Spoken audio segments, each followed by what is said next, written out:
बिस्मिल्लाहिर्रहमानिर्रहीम। अस्सलाम वालेकुम, गुड मॉर्निंग मुल्तान। कैसे हैं आप लोग? उम्मीद करती हूँ बिल्कुल ठीक ठाक होंगे और दुआ करते हैं आज का दिन आपका बहुत ही अच्छा गुजरे, हंसते हुए मुस्कुराते हुए खैर वाफियत के साथ गुजरे। नाज़रीन, आप देख रहे हैं रूही एट 10 और मैं हूँ आपकी होस्ट आसमान और एक नई सुबह में आपको खुश आमदीद कहते हैं। और इसके साथ ही हमेशा अपनी जो सुबह का आगाज़ होना चाहिए ना, वो बहुत अच्छा होना चाहिए, एक पॉजिटिव सोच के साथ, एक अच्छी सोच के साथ कि आपने जो दिन भर काम करने हैं या अगर किसी से मिलना है या किसी से बात करनी है तो आपकी जो सोच है वो बड़ी पॉजिटिव होनी चाहिए। जब आपकी सोच पॉजिटिव होती है तो आप बहुत सारे काम जो है वो बड़े अच्छे तरीके से कर लेते हैं। अगर नेगेटिविटी आपके माइंड में जितनी भरी हुई होगी तो आप जिससे भी मिलेंगे या जिससे भी बात करेंगे तो उसके बारे में नेगेटिव ही सोचेंगे और नेगेटिव ही आपकी उसके बारे में राय होगी। तो बेहतर है कि किसी के हम कहते हैं ना, हमारे मुआशरे में नेगेटिविटी बहुत ज़्यादा फैल रही है, लोगों का बर्ताव हमारे साथ बहुत चेंज है, तो वो पॉजिटिविटी तभी आ सकती है जब हम अपने अंदर अपनी सोच को चेंज करेंगे। तो सबसे पहले खुद को तब्दील करने की ज़रूरत होती है और जब इंसान खुद को तब्दील कर लेता है तो मेरे ख्याल में कतरा कतरा बन के जो है ना वो समंदर बनता है, दरिया बनता है। तो उसमें आप फिर दूसरों को भी ऐड कर लेते हैं। जब आप दूसरों को आपको देखते हैं तो वो आपको फॉलो करने की कोशिश करते हैं। तो लिहाजा अच्छा सोचें, अच्छा बोलें। अच्छा सोचना भी जो है वो इबादत है। हुज़ूर पाक सल्लल्लाहु अलैहि वसल्लम का फरमान है कि किसी के बारे में आप गुमान अच्छा रखें, पॉजिटिव रखें, तो ये इबादत के बराबर है। तो इसी के साथ अपने प्रोग्राम का सिलसिला आगे बढ़ाते हैं। आज हमारे साथ जो गेस्ट मौजूद हैं वो है जी हमारी रोही की रिपोर्टर सुहीरा तारिक। अस्सलाम वालेकुम। वालेकुम सलाम। कैसी हैं आप सुहीरा? ठीक ठाक हैं? मैं बहुत अच्छी। बिल्कुल। आप कितनी अच्छी हैं? अब आप ये बताएंगी। मैं भी अच्छी हूँ। अच्छी है? आप बताएं कि मैं कितनी अच्छी हूँ। नहीं, सुहीरा बहुत अच्छी है। और सुहीरा वो कहते हैं ना, अभी जैसे मैंने बात की कि इंसान को हमेशा अप्रिशिएट करना चाहिए, ना, एक दूसरे को अप्रिशिएट करना चाहिए। और जहाँ आप एक काम कर रहे हो वहाँ पर भी आपको एक दूसरे को जो है वो इसी तरीके से चलना चाहिए, अच्छे तरीके से। और इसके साथ ही सुहीरा से हम जानेंगे इनकी बीट से रिलेटेड, क्योंकि एजुकेशन पे ये काम कर रही होती हैं, उसको कवर कर रही हैं, तो उस हवाले से भी बातचीत होगी। और इसके साथ जो हमारे तारीख़ी मज़ारात हैं, तारीख़ी जगहें हैं, उनके हवाले से भी बात करेंगे। तो क्या हालचाल है? मौसम एंजॉय कर रही हैं? सबसे पहले सुहीरा ये बताएं, गर्मी की शिद्दत जो है ना वो दिन ब दिन बढ़ रही है। हब्स क्योंकि बढ़ रहा है तो उसके साथ साथ गर्मी जो है वो बहुत ज़्यादा है। बिल्कुल, गर्मी आसमा बहुत ज़्यादा है। एंजॉय तो नहीं कर रही मैं गर्मी को। गर्मियों को भी एंजॉय करना चाहिए। एंजॉय करते हैं। आप एंजॉय करने का सोचें फिर आपको गर्मी बताती है कि आओ बेटा। मैं सोचती हूँ, मैं रोज एंजॉय करती हूँ गर्मी। ऐसा मौसम हुआ है कि बादल हो जाते हैं, हाँ। लेकिन बारिश वगैरह नहीं हो रही है। अभी 2 दिन पहले ही मुख्तलिफ इलाकों में हुई है, हाँ। थोड़ी तेज हुई है, लेकिन कहीं पे तो बिल्कुल ही नहीं हुई है बारिश। तो अगर तो बारिशें जैसे बाकी शहरों में हर जगह पर हो रही हैं मुख्तलिफ इलाकों में, लेकिन हमारे यहाँ मुल्तान में थोड़ी हमेशा से बारिशें जो हैं वो कम ही होती हैं, जिसकी वजह से गर्मी बहुत ज़्यादा रहती है और फिर धूप की तपिश इतनी ज़्यादा है। ऐसे में अगर आप बाहर जाते हैं तो आपको अपना बहुत ज़्यादा ख्याल जो है वो रखने की ज़रूरत है। स्पेशली अगर हम गर्मियों को एंजॉय नहीं करेंगे तो फिर हम गर्मी की शिद्दत को बर्दाश्त नहीं कर पाएंगे जितनी यहाँ पर गर्मी पड़ती है। अच्छा, कुछ लोग कहते हैं कि गर्मी पड़ना भी ज़रूरी है। हमारी बहुत सी फसलें वगैरह हैं, जैसे आम हैं, तो वो फिर गर्मी के मौसम में ही फलती फूलती हैं फसलें, लेकिन ऐसे में जो लोग हैं उनसे बर्दाश्त होना थोड़ा मुश्किल हो जाता है। उनका मिजाज भी गर्म हो जाता है। ऐसे आप वो भी देखें ना, दर्जा हरारत तो इसी महीने में 37 भी रहा है, 38 भी रहा है, और अब आप देखें 50 के करीब पहुंचा हुआ है। आज भी 45 प्लस है सेंटीग्रेड्स में, तो काफी टेम्परेचर अगर 45 तो आप सोच रहे हैं फील पे भी कितना जाएगा। फील लाइक तो आपका बहुत ज्यादा ही, लाइक तो 50 अबव है ना, मतलब बिल्कुल ऐसा ही है। अच्छा, फिर क्योंकि जाहिर सी बात है मौसम जिस तरह अल्लाह ताला ने हमें दिए हुए 4 मौसम तो हमारे लिए बड़े बेहतरीन हैं। अच्छा, बारिशों के हवाले से अगर हम बात करें, क्योंकि जिस तरह लाहौर में रिकॉर्ड टूटा है सुहीरा, वहाँ पर अभी तक जो है बारिशें हो रही हैं। और अच्छा, जिस तरह मुल्तान के बारे में कहा जा रहा था ना एकदम से कि मुल्तान में जिस तरह हम जून में देखा हमने जो है ओले बरस रहे हैं, बारिशें हो रही हैं, तो एकदम चेंज था वो। फिर अब मुल्तान के लिए थोड़ी जो है ना, मुल्तान पे आगे ब्रेक लग गई है, अब लाहौर वाली साइड पे चलिए। अच्छा, इतनी ज्यादा बारिशें होना भी नुकसानदेह है। अभी आप देखें सैलाब की जो सूरत हाल, उसका खतरा हुआ वह लग रहा है कि सैलाब जो है उसकी जद में, और हमेशा वही इलाके ही जद में आते हैं जो हर साल ही सैलाब की वजह से मुतासिर होते हैं। ये भी एक है हमारी जो कहते हैं माहौलियाती तब्दीली, वो बहुत ज़्यादा इफेक्ट कर रही है। आप देखें टेम्परेचर हो गया, हमारी बारिशें हो गई हैं इस तरह से, जैसे लाहौर में बारिशें हुई हैं प्री मानसून बारिशें, तो ये पहले कब होती थी इस तरह से? हाँ बिल्कुल ऐसे ही है। तो क्लाइमेट चेंज की वजह से हमारी जिंदगियों पर जो है वो बड़ा गहरा असर पड़ा है उसकी वजह से है। और फिर साथ साथ हमारी जो दीगर ज़रूरियात हैं, जैसे हमारी फसलें हैं, हर चीज़ पे। अच्छा, इसके साथ साथ हम थोड़ा आ जाते हैं एजुकेशन के हवाले से भी बात कर लेते हैं। तो ज़रा मौसम की बातचीत हो रही थी।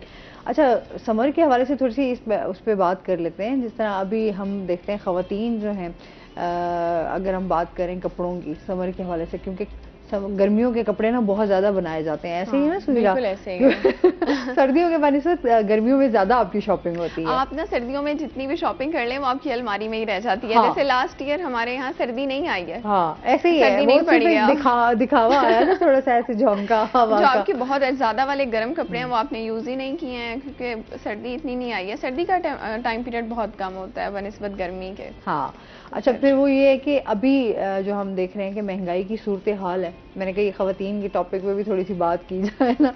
अभी मैं कल मैंने एक सूट चेंज कराना था, मैं चेंज कराने गई तो सुहेला यकीन करो उसके ऊपर भी टैक्स था। मतलब उसके ऊपर जो है वो आपको 18% जो है वो अब आप कपड़ों पे भी टैक्स पे करेंगे।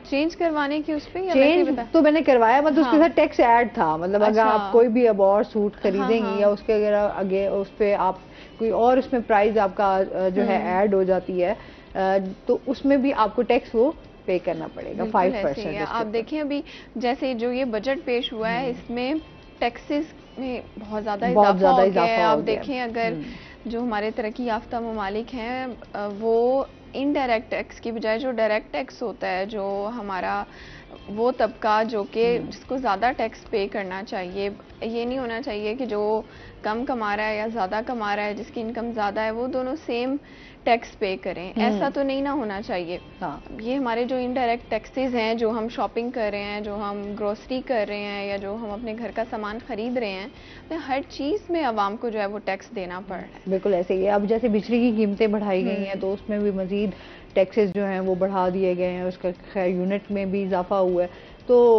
ओवरऑल तो हम अब जो है ना बिल्कुल टैक्सेस जो है वो आपको बहुत ज्यादा पे कर रहे हैं। मैं यही कह रही थी अब तो शॉपिंग करना भी आपके लिए मुश्किल हो गया है। अच्छा, एक तो हम ऐसे कौम है कि अगर हमें ना पता हो ना तो हम टैक्स देते रहें तो हमें पता भी ना चले कि यार ये जो हमने पेमेंट की है टैक्स की है। हाँ। तो जो भी बिल आता है उस पर लिखा होता है, मिसाल के तौर पे आपने 3000 की अगर शॉपिंग कर ली है मॉल से, तो उस पर लिखा हुआ आएगा कि भाई आप 800 रुपया टैक्स दे रहे हैं। हाँ। वहीं पे बंदा हो जाता है यार मतलब 800 टैक्स इतना ज्यादा। हाँ, और अभी आपको बिल देखना पड़ता है, उसमें टैक्सेस आपके ऐड होते हैं। अगर आप कोई ड्रेस ले रहे हैं, इवन कि आप कोई ग्रोसरी लेने जा रहे हैं, अब तो आपकी ग्रोसरी जो आपकी 20,000 में 25,000 में आ जाती थी, अब वो 35-40 में आपकी ग्रोसरी चली गई है। तो ये हालात है, उसमें भी आपकी चीजें कम होती हैं। तो बड़े दिन मुश्किल है, एक आम बंदे के लिए सर्वाइव करना बहुत ज़्यादा मुश्किल हो गया। अच्छा जी, इस पे भी मजीद बात करेंगे, लेकिन अभी जिस तरह मौसम की बात हो रही थी तो मौसम का हाल जान लेते हैं। चलते हैं अपने सेगमेंट की तरफ, टुडेज वेदर।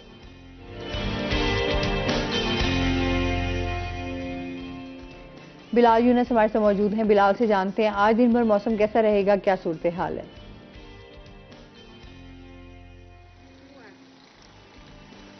जी बिल्कुल, आज के मौसम के हवाले से बात करें तो आज मुल्तान शहर और गिरदोनवा में मतला जुज़वी तौर पर अबरआलूद रहेगा। अगर अभी के मौसम के हवाले से अगर हम बात करते हैं तो सुबह से ही हबस और गर्मी की शिद्दत में इजाफा देखने में आ रहा है। दोपहर के वक्त हबस और गर्मी की शिद्दत में इजाफा बढ़ता चला जाएगा, जबकि महकमा मौसमियात के मुताबिक रात के वक्त हल्की हवाओं का सिलसिला जारी होगा, जिससे ये हबस और गर्मी का जोर टूटता हुआ दिखाई देगा। अगर हम बात करें 24 घंटों के दौरान बारिश के हवाले से तो महकमा मौसमियात के मुताबिक आइंदा 24 घंटों में बारिश का कोई इम्कान नहीं जाहिर किया गया।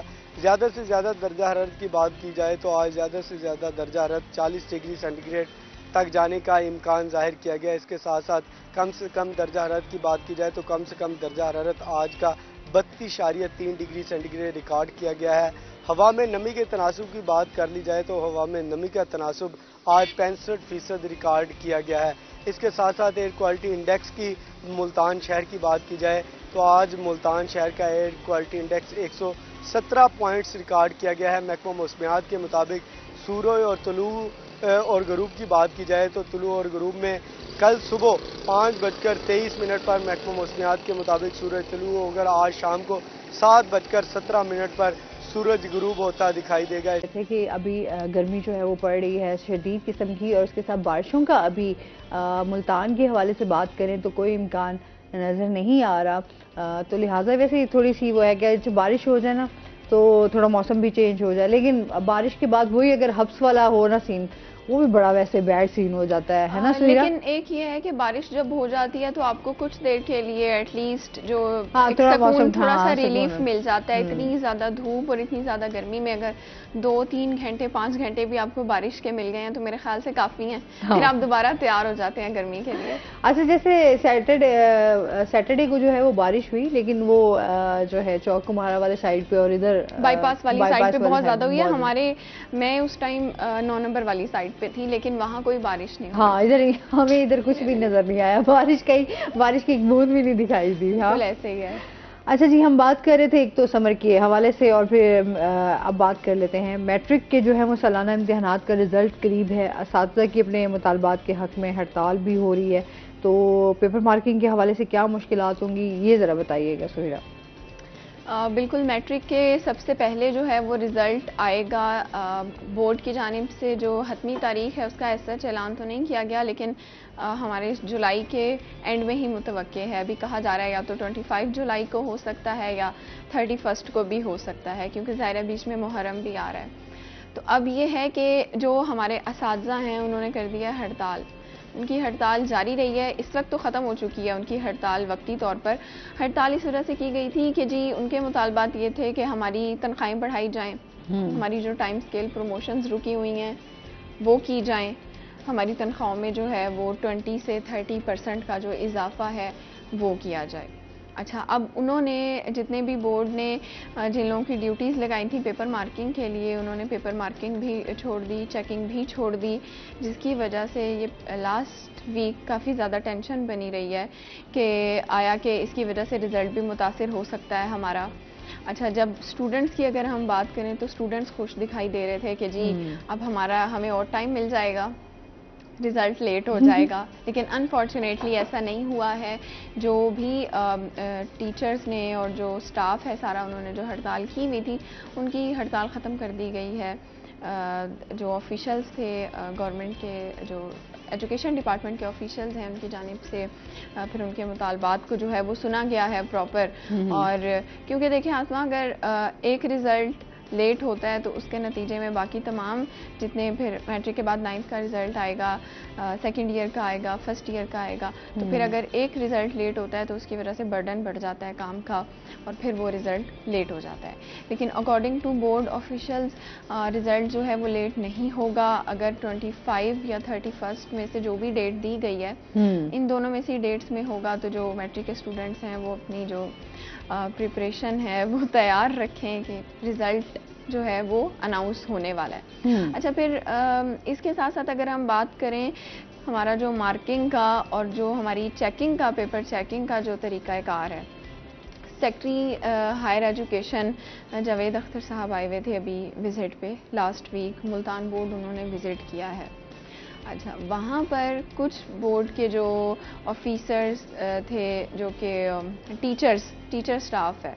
अच्छा आसमा, जो हायर एजुकेशन के जो ज़्यादातर सीनियर टीचर्स होते हैं उनको पेपर मार्किंग के लिए दिया जाता है। अब वहाँ पर वो अपने पुराने तरीक़ों से जिस तरह से पेपर मार्किंग हो रही है, चेकिंग हो रही है, वो कर रहे हैं। अब बोर्ड का फोकस ये है कि रट्टा सिस्टम को टोटली ख़त्म कर दिया जाए। देखा जाए कि आया जो स्टूडेंट है उसका कॉन्सेप्ट क्लियर है, जो उसने चीज़ लिखी है पेपर में, क्या वो अकॉर्डिंग टू क्वेश्चन थी या नहीं थी। वहाँ पर उन्होंने ऐसे ही जो स्टाफ था उसका एक विज़िट कर लिया। अब वहाँ पर एक ख़ातून, नाम में डिस्क्लोज हम नहीं करते हैं उनका, वो सीनियर टीचर थी ख़ातून, उन्होंने पेपर चेक किया हुआ था। अब उसमें जो स्टूडेंट ने क्वेश्चन पूछा हुआ था वो टोटली गलत लिखा हुआ था।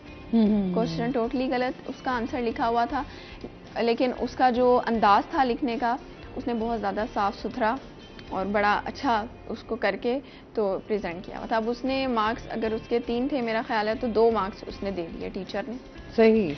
अब सेक्रेटरी ने उसको सरसरी तौर पे नहीं देखा, उन्होंने पूरा सवाल जवाब का पूरा पेपर वहाँ खड़े होकर पढ़ा है। फिर उनसे पूछा है कि आपने किस चीज़ के नंबर दिए हैं। इसका मतलब है कि ये तो मैंने जस्ट एक सवाल देखा है ना, तो आप तो देख ही नहीं रही कि बच्चे ने सवाल सही लिखा है गलत लिखा है, आप जस्ट उसको टिक करेंगे उसकी राइटिंग की बिना पर या उसने साफ सुथरा लिखा हुआ है इस बिना पर। उन्होंने फिर उनको 2 साल के लिए मुअत्तल कर दिया है उस टीचर को। फौरी देखें आप कार्रवाई की गई है फौरी तौर पर। अब ये मेरे ख्याल से एक मैसेज है उन तमाम स्टाफ के लिए, उन तमाम के लिए, क्योंकि एक बहुत बड़ी जिम्मेदारी होती है। देखिए आप, ये मैं समझती हूँ कि एक अमानत है, जो स्टूडेंट पेपर देकर आ रहा है उसके पेपर को सही तौर पर चेक करना, उसकी मार्किंग करना, क्योंकि देखिए स्टूडेंट ने सारा साल बैठ के मेहनत की होती है अपने पेपर पे। बिल्कुल। तो उसमें मेरा नहीं ख्याल कि आपको राइटिंग की या, क्योंकि इतना टाइम भी नहीं होता ना, आई थिंक 2.5 से 3 घंटे का जो है वो 3.5 घंटे का टाइम होता है। अच्छा, क्योंकि पहले ये कहा जाता था कि अच्छा आप अच्छा साफ सुथरा लिख कर आए, चले आप कम भी लिख कर आए, तो वो बच्चों के माइंड में वो चीज़ पहले से बैठी हुई होती थी कि अच्छा चले कम भी लिखेंगे या गलत भी लिखाएंगे तो हमें चलो उसके जो है राइटिंग के नंबर मिल जाएंगे, या आपको उसके नीट एंड क्लीन राइटिंग है तो उसके मजीद आपको नंबर। आप देखें यही, हाँ आसमा, बिल्कुल यही चीज़ें हो रही हैं हमारे स्कूल्स में भी। यही बच्चों से जब प्री बोर्ड टेस्ट लिए जाते हैं तो उनको क्या कहा जाता है कि आपने हेडिंग्स देनी है, आपने जो है वो लाइंस लगानी है, आपने प्रॉपर पेपर की प्रेजेंटेशन जो है वो अच्छी करनी है। ये नहीं समझ आ रही होती है उसमें स्टूडेंट के जो 10 से 15-20 मिनट हैं वो वेस्ट हो रहे हैं। वो जब चीज़ें वेस्ट हो जाती हैं, फिर जब स्टूडेंट के पास टाइम कम रह जाता है तो वो जो चीज़ अच्छे तरीके से लिख सकता है, परफॉर्म कर सकता है, तो वो चीज़ में फिर बच्चा मार खा जाता है। और ऐसे में बहुत से ऐसे टीचर्स भी हैं जो कि इस बात को समझ गए हैं कि बच्चे का जो कॉन्सेप्ट है वो क्लियर होना चाहिए। जो उससे सवाल पूछा गया है टू दी पॉइंट, कोई इररेलेवेंट बात, जो पैराग्राफ्स हैं वो ऐड आपने नहीं करने हैं। तो ये चीज़ें मेरे ख्याल से हमारे तालीमी इदारों में भी इन पर अमल दरामद होना चाहिए। जब सारा साल बच्चों को पढ़ाया जा रहा होता है तो बजाय इसके कि किताबों पर रट्टा लगवाया जाए, उनको इस तरह से पढ़ाया जाए कि वो जब उनका पेपर चेक हो तो वो ना तो पेपर चेक करने वाले को कोई इशू हो उसमें और ना ही बच्चे के नंबर जो हैं वो एक्स्ट्रा कटें। अच्छा, फिर अभी पेपर्स के हवाले से बात करें तो हम खुद भी जब मैट्रिक इम्तिहानात होते थे तो बहुत ज़्यादा आपको टेंशन होती है यार। एक तो आपको प्रेशर होता है, फिर उसके बाद होता है कि यार अच्छा भी लिखना है, बहुत सारी चीज़ें जो हैं वो स्टूडेंट के माइंड में चल रही होती हैं। लेकिन जाहिर सी बात है कि अगर हमारे सिस्टम को बेहतर किया जाए, अगर मार्किंग के हवाले से भी चीज़ें बेहतर हों, तो मेरे ख्याल में जो रीचेकिंग का भी हमारे यहाँ बहुत ज़्यादा आ जाता है। जिस तरह आप बता रही हैं तो काफ़ी टीचर्स इस तरह करते हैं कि बच्चों के लिए बड़ी मुश्किलात पैदा हो जाती हैं फिर। और फिर अच्छा देखें, ये तो एक सेक्रेटरी का विजिट था, उन्होंने एट ए टाइम कार्रवाई की और फौरन उसको 2 साल के लिए मुअत्तल करके वो पेपर चेक नहीं कर सकती हैं, उनको सज़ा दे दी गई। लेकिन उन टीचर्स का, उन स्टाफ का एहतसाब तो हो ही नहीं पाता है, बल्कि जो ऑफिशियल्स होते हैं वो उस चीज़ को अपने इदारे के अंदर ही रख लेते हैं। अब जैसे स्टूडेंट ने कोई दरख्वास्त दी है, अगर रीचेकिंग तो होती नहीं है, अलबत्ता रिकाउंटिंग हो जाती है कि आपके मार्क्स कम ज़्यादा हों, तो उसमें भी उस टीचर या स्टाफ की कोई सरजनिश वगैरह नहीं होती है। उसमें यही कहा जाता है कि तादाद बहुत ज़्यादा थी तो इस तरह से हो जाता है, हम आपके नंबर वापस, वो भी मैक्सिमम 2 से 3 नंबर, इससे ज़्यादा नहीं होता है। बिल्कुल। एक कॉलर है हमारे साथ। अस्सलाम वालेकुम।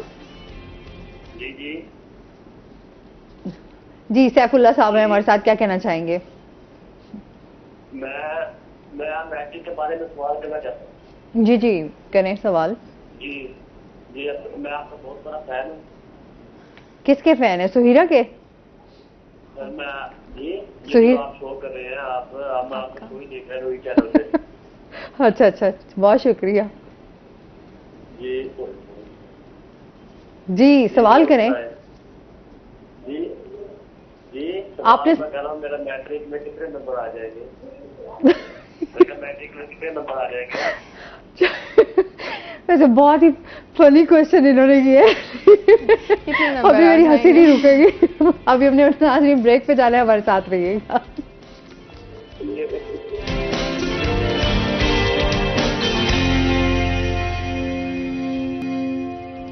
वेलकम बैक नाजरीन, रोही एयरटेल में आपको खुश आमदीद कहते हैं। और ब्रेक पे जाने से पहले हमारे से एक बहुत अच्छे कॉलर थे सुहीरा।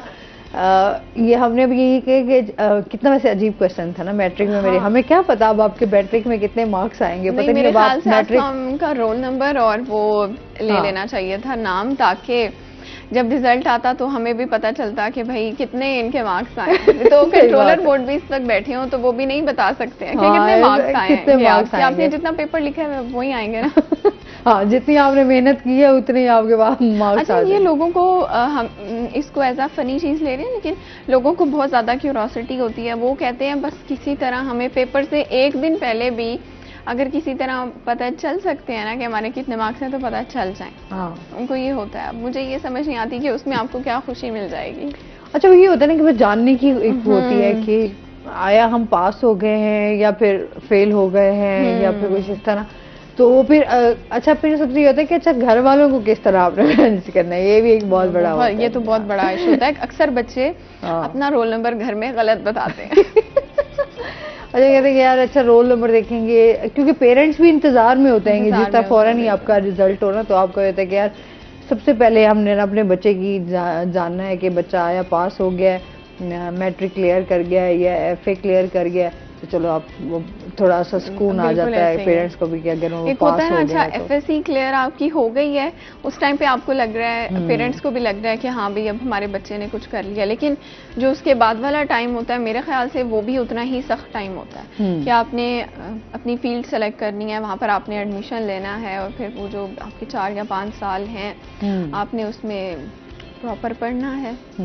अच्छा सुहीरा, तुम्हें जब कर रही थी स्टडीज तुम्हारी चल रही थी तो तुम्हें मुश्किलात पेश तो आई होंगी लाजमी, या के माइंड सेट किया हुआ था कि मैंने जो है वो मैथ्स कम्युनिकेशन ही करनी है, मैंने इधर ही जाना है, मीडिया ही ज्वाइन करना है? बिल्कुल भी नहीं, मैं वो स्टूडेंट हूँ जिसे मैथ से नफरत। अच्छा। और मैंने FSC प्री इंजीनियरिंग ही की। अच्छा, उसमें मैथ मैंने बहुत जैसे तैसे करके बस बड़ी मुश्किल से अल्हम्दुलिल्लाह ये है कि पास हो गई अच्छे मार्क्स से बस। लेकिन मैंने कहा मैंने मैथ नहीं पढ़ना। मैथ नहीं पढ़नी।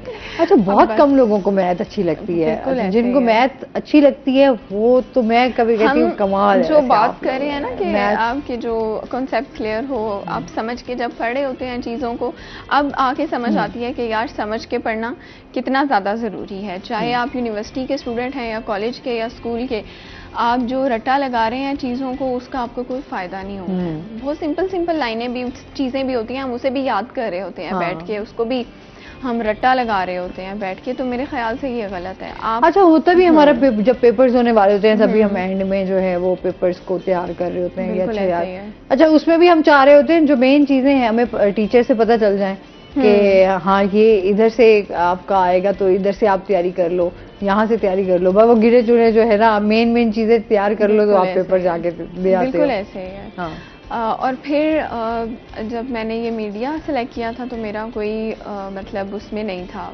इंटरेस्ट वगैरह तो नहीं था बिल्कुल भी।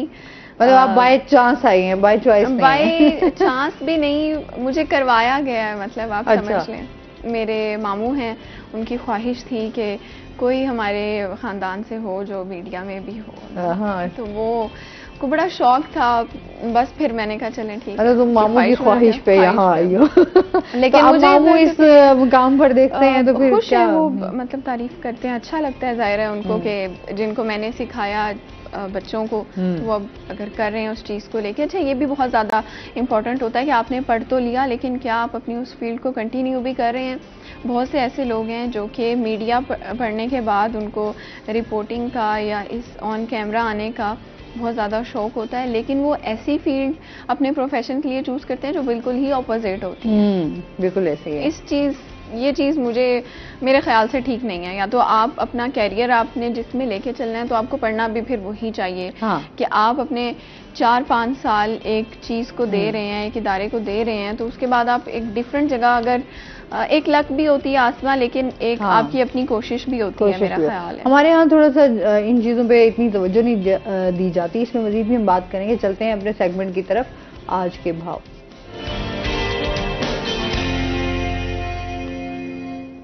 शकील सुल्तान हमारे साथ मौजूद हैं। शकील से जानते हैं आज मार्केट में सब्जियों और फलों के क्या रेट्स हैं।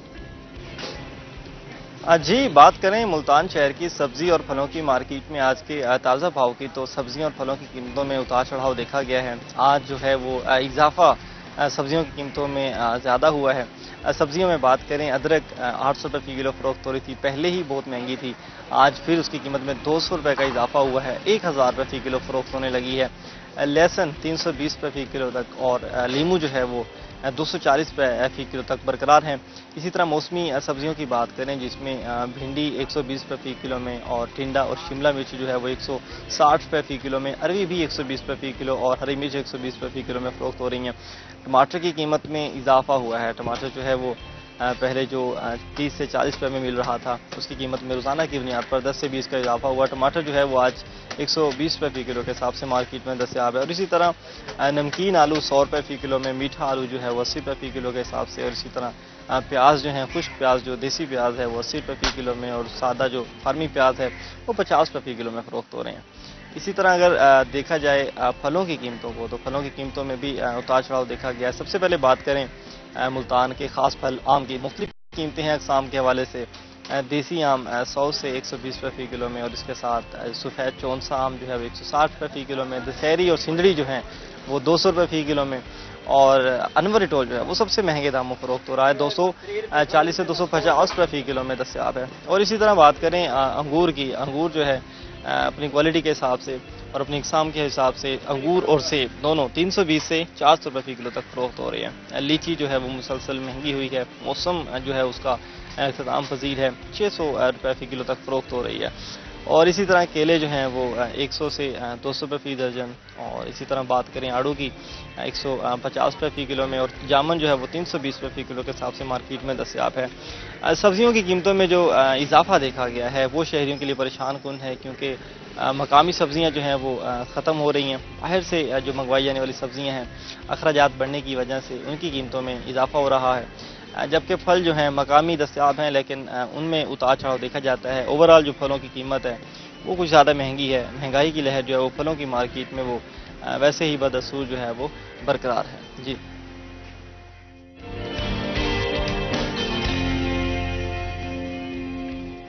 बहुत शुक्रिया शकील सुल्तान आपका। और जिस तरह अभी हम देख रहे हैं कि फ्रूट्स, आम जो हैं वो एकदम महंगे हुए थे, लेकिन आम जो है वो रेट उसका अब सस्ते हो रहे हैं। तो फ्रूट जो है, क्योंकि जाहिर सी बात है इंतज़ार भी होता है स्पेशली मुल्तान के लोगों को कि मुल्तान का आम जो है वो कब आएगा और उसके जायके से लुत्फ़अंदोज़ होंगे। तो अभी जो है आम ज़रा सस्ता है और सबकी पहुंच में भी है। और फिर रिश्तेदारों की कॉल्स भी आ रही हैं दूसरे शहरों में जो लोग रहते हैं। तुम्हें कॉल्स आती है मुल्तान के ऐसे रिश्तेदार, यार पेटियां भिजवा दो? हाँ ना, मुझे तो नहीं आती है, अम्मी वगैरह को आती हैं, फिर वो भिजवाते भी हैं। मतलब एक होती है ना, आम की भी अक़साम होती हैं, और फिर जो लोग जिनके अपने बागात होते हैं, अगर आपकी फैमिली में ऐसे लोग हैं तो आप वो वाले आम खा के देखें और आप मार्केट के आम खाएं तो बड़ा ज़मीन आसमान का फ़र्क होता है जायके में। तो वो जाहिर सी बात है यहाँ के फिर जैसे अभी हम बात कर रहे थे कि आम की इकसाम में तो बहुत सारी इस तरह की, क्योंकि बागात जितनी तेज़ी से काटे गए हैं तो हमारे यहाँ अब जो है उस तरह की इकसाम जो है वो बड़ी कम हो गई है। पैदावार भी जाहिर है, पैदावार पे भी वो फर्क पड़ा है, बिल्कुल ऐसे ही है। अच्छा जी, हम बात कर रहे थे एक तो मैट्रिक के हवाले से, फिर साथ साथ हम बात कर रहे थे वुमेन यूनिवर्सिटी को सोलर एनर्जी पर मुंतकिल करने का मंसूबा जो है, इस हवाले से बताइए कि इस मंसूबे पर जो है वो कितनी लागत आएगी? बिल्कुल, अब जैसा कि बाकी जगहों पर भी सोलर सिस्टम जो है उसको देखा जा रहा है कि सोलर पे हर चीज़ जो है वो मुंतकिल कर दी जाए ताकि हमारी बिजली की एक तो बचत हो सके, और फिर जो इजाफी अखराजात होते हैं उन पर भी काबू पाया जा सके। पहले मरहले में यूनिवर्सिटी ने जो कचहरी कैंपस है वहाँ पर सोलर सिस्टम को जो है वो प्रॉपर फॉल कर दिया है। वहाँ पर महकमा जो हमारा महकमा एनर्जी है, एनर्जी डिपार्टमेंट, उनकी जानिब से और एक कोई इंटरनेशनल कंपनी है, उन्होंने मुश्तरका एक MOU साइन किया है जिसके तहत 400 मेगावाट के 2 ग्रिड यहाँ पर लगा दिए गए हैं यूनिवर्सिटी में। अब आसमा जो ये सोलर सिस्टम होता है ये चलता है नेट मीटरिंग सिस्टम के ज़रिए, जिसमें वापडा एक स्पेसिफिक वहाँ पर इंस्टॉल कर देता है ट्रांसफार्मर, जैसा कि यहाँ यूनिवर्सिटी में भी किया गया है। फिर उस नेट मीटरिंग सिस्टम के ज़रिए सोलर सिस्टम के यूनिट्स जो हैं वो काउंट किए जाते हैं। अब वुमेन यूनिवर्सिटी की इस पर कोई लागत नहीं आई है इस सारे प्रोजेक्ट पर। सही। जो भी अखराजात सोलर सिस्टम के हवाले से बर्दाश्त किए हैं वो या तो वो इंटरनेशनल कंपनी ने बर्दाश्त किए हैं या फिर हमारा जो एनर्जी डिपार्टमेंट है उनकी जानिब से तमाम तर अखराजात पूरे किए गए हैं सिस्टम को लगाने के लिए। अब उसमें ये हुआ है कि वैसे आम जो यूनिट है मेरा ख्याल है 29 से 30 रुपए फ़ी यूनिट है आम पब्लिक के लिए, तो उसमें मज़ीद इजाफा जो है वो कर दिया गया है। तो यूनिवर्सिटी को पहले जो 4 साल हैं उसमें 16 रुपए फ़ी यूनिट के हिसाब से नेट मीटरिंग सिस्टम को उनको देने पड़ेंगे। अच्छा, जब ये 4 साल गुजर जाएंगे तो उसके बाद जो नेक्स्ट आने वाले 20 से 25 साल हैं, क्योंकि इस सिस्टम की उम्र भी तकरीबन इतनी होती है 25 टू 50 ईयर्स के दरमियान ये काम करता है। सही। तो उसमें फिर 13 रुपए फ़ी यूनिट के हिसाब से यूनिवर्सिटी अदा करेगी वापडा को। जब वो टाइम पीरियड मुकम्मल हो जाएगा तो उसके बाद प्रॉपर तौर पर जो ये नेट मीटरिंग सिस्टम है ये यूनिवर्सिटी को अलॉट कर दिया जाएगा, उस पर फिर बिल्कुल फ्री हो जाएगा ये सोलर सिस्टम।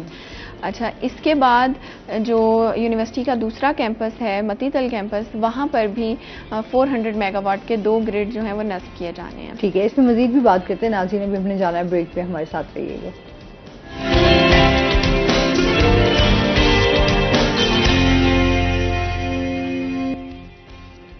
वेलकम बैक नाज़रीन, रोही एयरटेल में आपको खुश आमदीद कहते हैं और इसके साथ ही चलते हैं अपने सेगमेंट की तरफ, हेल्थ टिप। आज हम जिस फ्रूट के बारे में बात करने जा रहे हैं वो बात करने जा रहे हैं आड़ू पर।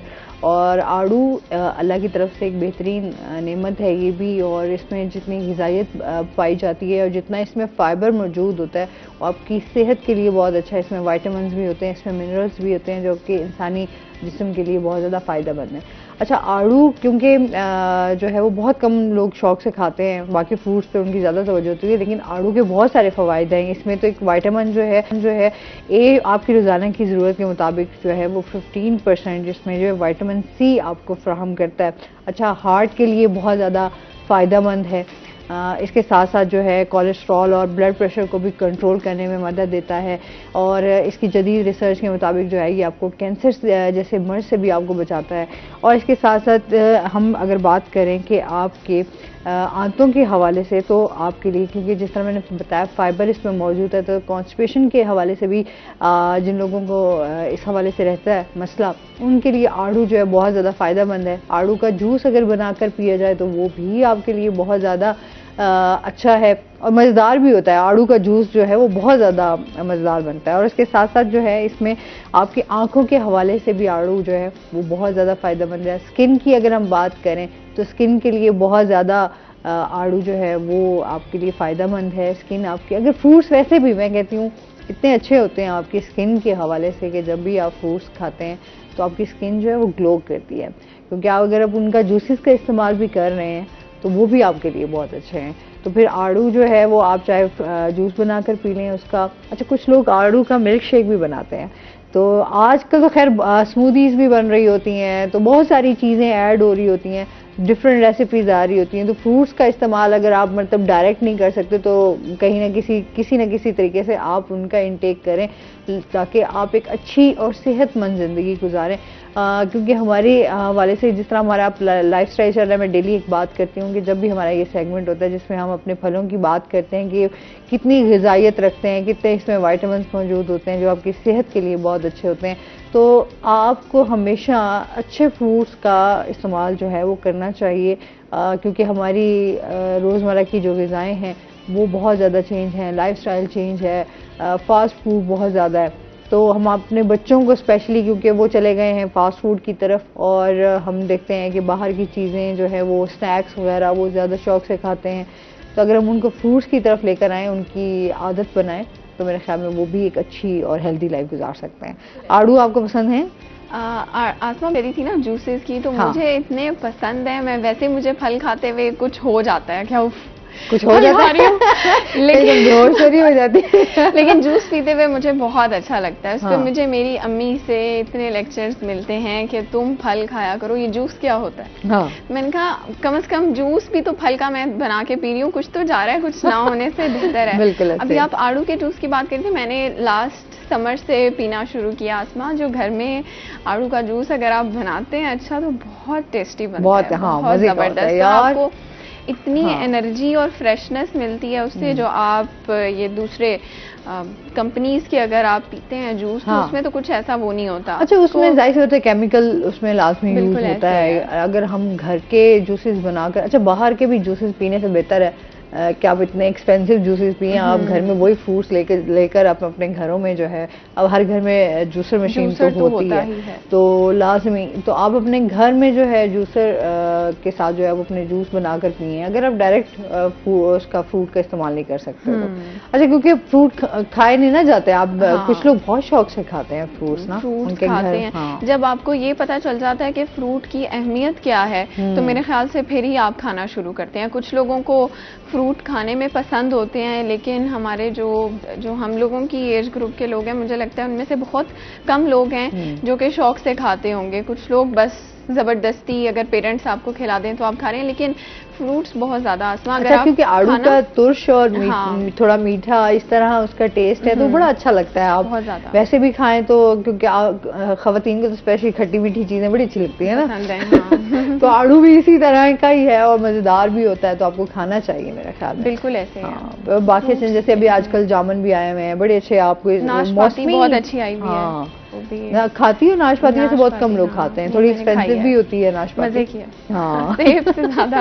अच्छा, आप सेब नहीं खाए जाते मेरे से, ये बड़ा मुझे मसला है। लेकिन अगर आप एक सेब खा लेते हैं ना, पहले हम बचपन से सुन रहे हैं ना कि एक सेब खा लें तो आप डॉक्टर से दूर रहेंगे, तो आप अगर एक सेब खा लेते हैं मुझे लगता है कि वो आपके नाश्ते की कमी को पूरा कर देता है। बिल्कुल, इसमें इतनी ज्यादा ग़िज़ाइयत होती है। अच्छा, वो हर फ्रूट के फायदे हैं ना, फायदे हैं और अल्लाह ताला ने वाकई हमें जितनी नेमतें दी हुई हैं, अल्लाह ताला का बहुत लाख शुक्र अदा करना चाहिए कि हर तरह का फल है यहाँ पर हमें मुयसर है। हम बाहर जाएं तो कितना स्टोर किया हुआ आपको फ्रूट मिलता है जिसकी ग़िज़ाइयत उस तरीके से नहीं होती, या उस तरह फ्रेश नहीं होता जिस तरह आप चाह रहे होते हैं। तो यहाँ आपको बड़ा, बाहर के मुल्क आप देखें कि इंपोर्ट कर रहे होते हैं फ्रूट्स को, हमारे तो यहाँ पर मिल रहे हैं हर जगह पर।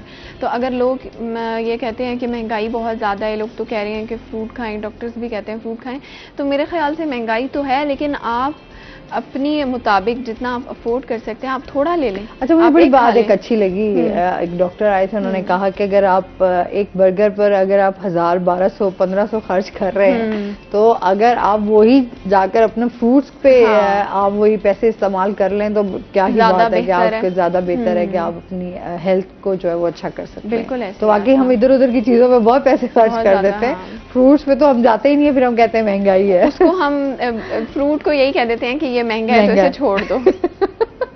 तभी फिर बीमार भी तो रहते हैं ना, पसंद नहीं ना, इसलिए बीमारियां भी तो इसीलिए फिर आपके इर्द गिर्द जो है वो बहुत तेजी से घूम रही होती हैं।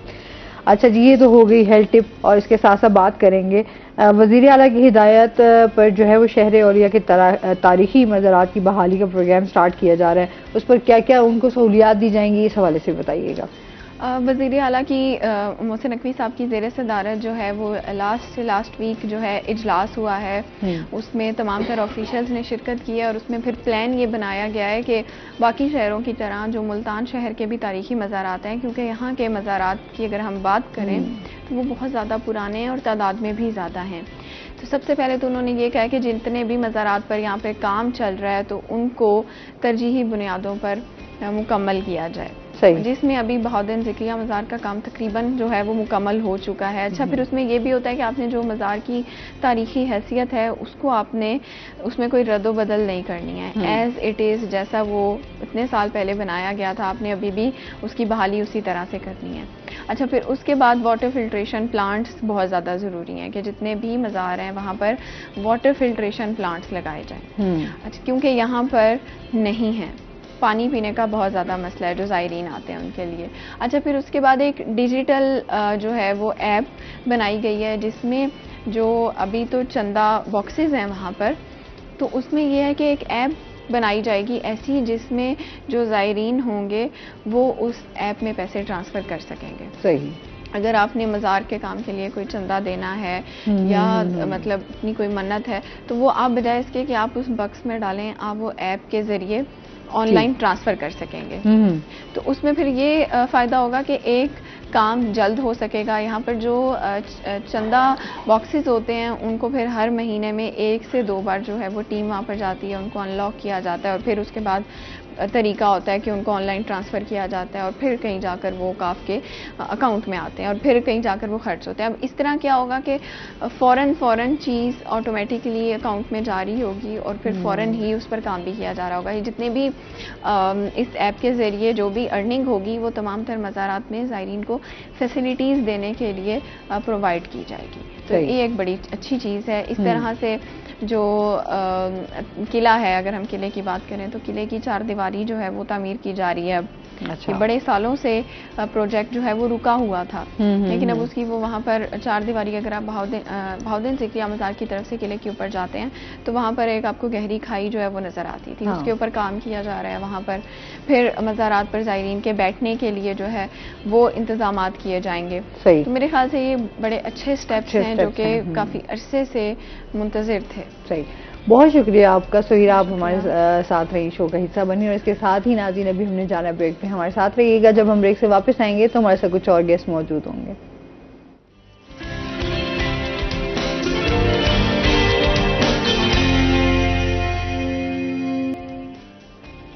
वेलकम बैक नाज़रीन, रूही एट 10 में आपको खुश आमदीद कहते हैं। और ब्रेक के बाद हमारे साथ गेस्ट मौजूद हैं, उनकी तरफ बढ़ते हैं। आज हमारे साथ मौजूद हैं जी डॉक्टर शुमाइला नाज, जो कि क्लिनिकल साइकोलॉजिस्ट हैं। अस्सलाम वालेकुम, कैसी हैं आप? ठीक ठाक हैं? वेलकम कहते हैं अपने शो में आपको। और इसके साथ ही जो हमारे दूसरे गेस्ट हैं वो हैं जी काशिफ रफ़ीक साहब, हमारे साथ मौजूद हैं, जो कि सिटी चेयरमैन मरकज़ी तंजीम ताजरान पाकिस्तान से हैं। अस्सलाम वालेकुम, कैसे हैं आप? ठीक ठाक हैं? वेलकम कहते हैं अपने शो में आपको। अच्छा जी, आज हम शुमाइला के साथ जो बात करने जा रहे हैं, जो हमारा टॉपिक है वो आज हम गुस्सा पे बात करने जा रहे हैं कि गुस्सा क्यों आता है। अच्छा, ये एक ऐसा टॉपिक है, मैं समझती हूँ शायद सबका फेवरेट भी है, क्योंकि गुस्सा सबको ही बहुत आता है और बहुत जल्दी आ जाता है आजकल। क्योंकि हम देख रहे हैं कि हमारे अंदर जो है बर्दाश्त वो इतनी ज़्यादा नहीं है और गुस्सा जो हम रिएक्शन है उसको फ़ौरन रिएक्शन दे देते हैं। तो इस पर हम बात करेंगे कि गुस्से पर कंट्रोल कैसे किया जा सकता है, क्या क्या थेरेपीज़ हैं, कॉजेज़ क्या हैं, ये भी हम शुमाइला से जानेंगे। और इसका बेहतरीन जो हल है वो क्या है, उस हवाले से बात होगी। और इसके साथ ही हम जो है काशिफ से बात करेंगे, जो इस टाइम हमारी सियासी सूरत हाल चल रही है, जो हमारी मईशत का इस टाइम हालात चल रहे हैं, उस हवाले से बात होगी। कारोबार के क्या इस टाइम हालात चल रहे हैं, जो ताजर हमारे भाई हैं उनके क्या क्या मसाइल हैं, क्या क्या उन पे जो है उनमें बेहतरी लाई जा सकती है कारोबार के हवाले से, तो इस हवाले से बात करेंगे। क्या हालचाल है शुमाइला आपके? ठीक ठाक हैं? जी अल्हम्दुलिल्लाह। कितने मरीजों को डील कर रही हैं आजकल? जितने माशरे में स्ट्रेस और परेशानी चल रही है तो नंबर ऑफ पेशेंट तो बढ़ ही रहे हैं। सही कह रही हैं कि आजकल हम ये देखते हैं कि हमारे मैं समझती हूँ साइकोलॉजिकल इश्यूज तमाम लोगों के हैं, क्योंकि जिस तरह के हालात बने हुए ना कहीं इंसान जो है वो ज़हनी मरीज बना हुआ होता है ना, ऐसे ही है ना? ऐसे ही है, कुछ लोग उसको ओवरकम कर लेते हैं, कुछ नहीं कर सकते, नहीं कर पाते, और जो नहीं कर पाते उनके लिए प्रॉब्लम बढ़ जाते हैं। बिल्कुल। अच्छा, फिर वही ना कि जिस तरह हम अगर डॉक्टर के पास चले जाते हैं अपनी किसी परेशानी, तो लोग कहते हैं यार ये खुद को समझ रहे पागल है पागल है तो डॉक्टर के पास जा रहा है। हालांकि आजकल हम ये देखते हैं कि हमारे यहाँ सुनने की सलाहियत जो है ना वो बड़ी लोगों में कम है, कि किसी को सुना जाए, कम्युनिकेशन गैप जो है वो बढ़ता जा रहा है। उसी तरीके से फिर स्ट्रेस और गुस्सा भी जो है वो आपको बहुत ज़्यादा आता है। ऐसे गुस्सा आता क्यों है इतना ज़्यादा? उसकी वजह ये है कि हम अपनी थॉट्स बिलीफ उसके खिलाफ कोई बात सुनना पसंद नहीं करते। उसके मुख्तलिफ कॉजेज और भी आ जाती हैं। अच्छा, हम गुस्सा करते ही नहीं है, हमें गुस्सा आता है। अब देखें, कोई बड़ा अगर हमारे सामने है, कोई हमारा बॉस वगैरह है, तो उसके सामने हम गुस्सा नहीं करेंगे। जबकि हमारे सामने कोई अगर कोई कमजोर है तो फौरन ही हम अपने स्ट्रेस निकालने की कोशिश करते हैं। बिल्कुल ऐसे ही है। कई लोगों में तो स्ट्रेस लेवल इतना होता है कि रास्ते में जा रहे हैं तो ऐसे बेतुकी कोई चीज आ गई तो उनको भी गालियां निकाल रहे होते हैं। तो उनके पीछे बहुत सारे कॉजेज हैं, रीजंस हैं जो इसमें इफेक्ट करते हैं इंसान को। हाँ, अच्छा, क्योंकि वही कुव्वत बर्दाश्त नहीं है ना, तो फिर वो चीज़ें आपकी ज़्यादा आपको जो है वो आपकी बर्दाश्त से जब चीज़ें ना आपको बर्दाश्त हो रही हैं तो फिर आप उसका रिएक्शन देते हैं, तो गुस्सा भी तभी मेरे ख्याल में आता है। अच्छा, रोड्स पे ये आपको ज़्यादा चीज़ें नज़र आती हैं, लोग जो है अगर थोड़ी सी गाड़ी कहीं हिट हो गई या बाइक वाले से कोई हो गया तो थोड़ा सा स्लो भी चला रहा है तो तब भी उसको गालियाँ पड़ रही होती हैं। हाँ, बिल्कुल ऐसे ही है। अच्छा, आप क्या समझती हैं कि गुस्से के हवाले से क्या क्या थेरेपीज़ हैं, किस तरह हम जो है गुस्से को कंट्रोल कर सकते हैं? अगर गुस्सा आ भी रहा है, अब जाहिर सी बात है ये एक नेचुरल है, मैं समझती हूँ गुस्सा आना, उसमें इतना आपने कह नहीं, हम ये नहीं कह सकते कि गुस्सा आपको नहीं आता, हर इंसान को गुस्सा आता है, लेकिन एक बहुत लोग जो है कंट्रोल कर जाते हैं, गुस्से को पी जाते हैं और बड़े हिम्मत वाले लोग होते हैं, मैं समझती हूँ। और जो लोग नहीं कंट्रोल कर पाते फिर तो उनकी तो बारे में तो फिर बहुत सारी राय भी कायम हो जाती है। उसके पीछे काफी सारे रीजंस हैं। अगर हम अपने उसमें देखें कि हमारे कौन से ऐसे फैक्टर हैं, कौन से रीजन हैं जो हमें इरिटेट कर रहे हैं, तो तब हम अपने गुस्से पे कंट्रोल कर सकते हैं। अब देखिए, अगर हमारा किसी के लिए हमारी एक्सपेक्टेशन ज्यादा है, किसी से हम फील कर रहे हैं कि ये हमारा जो मतलब हमने इसके लिए इतना अच्छा किया है, अगर हमें रिस्पॉन्स अच्छे तरीके से नहीं दे रहा तो हमारे गुस्से का बायस बनता है। बाज़ औक़ात हमारे फैमिली मैटर्स होते हैं, माओं के बिलीफ सिस्टम, किसी के बारे में हमने नेगेटिविटी कायम कर ली कि ये जो फलाना बंदा है ये आएगा हमारे से ऐसे बात करेगा, ऐसे बिहेव करेगा, तो अगर वो नॉर्मल भी बिहेव कर रहा है तो हमारे उसके बारे में कोई नेगेटिव बिलीफ सिस्टम या कुछ ऐसा बना हुआ है तो अगर वो नॉर्मली बात करेगा हम उसके फौरन रिएक्ट करेंगे। इसी तरह से और फैक्टर्स भी हैं, कई जगह पे लालच भी आ जाता है। अगर कोई बंदा बहुत ज्यादा लालची, उसका 5 रुपए का नुकसान भी हुआ है तो उस पर ऊपर ओवर रिएक्ट करेगा।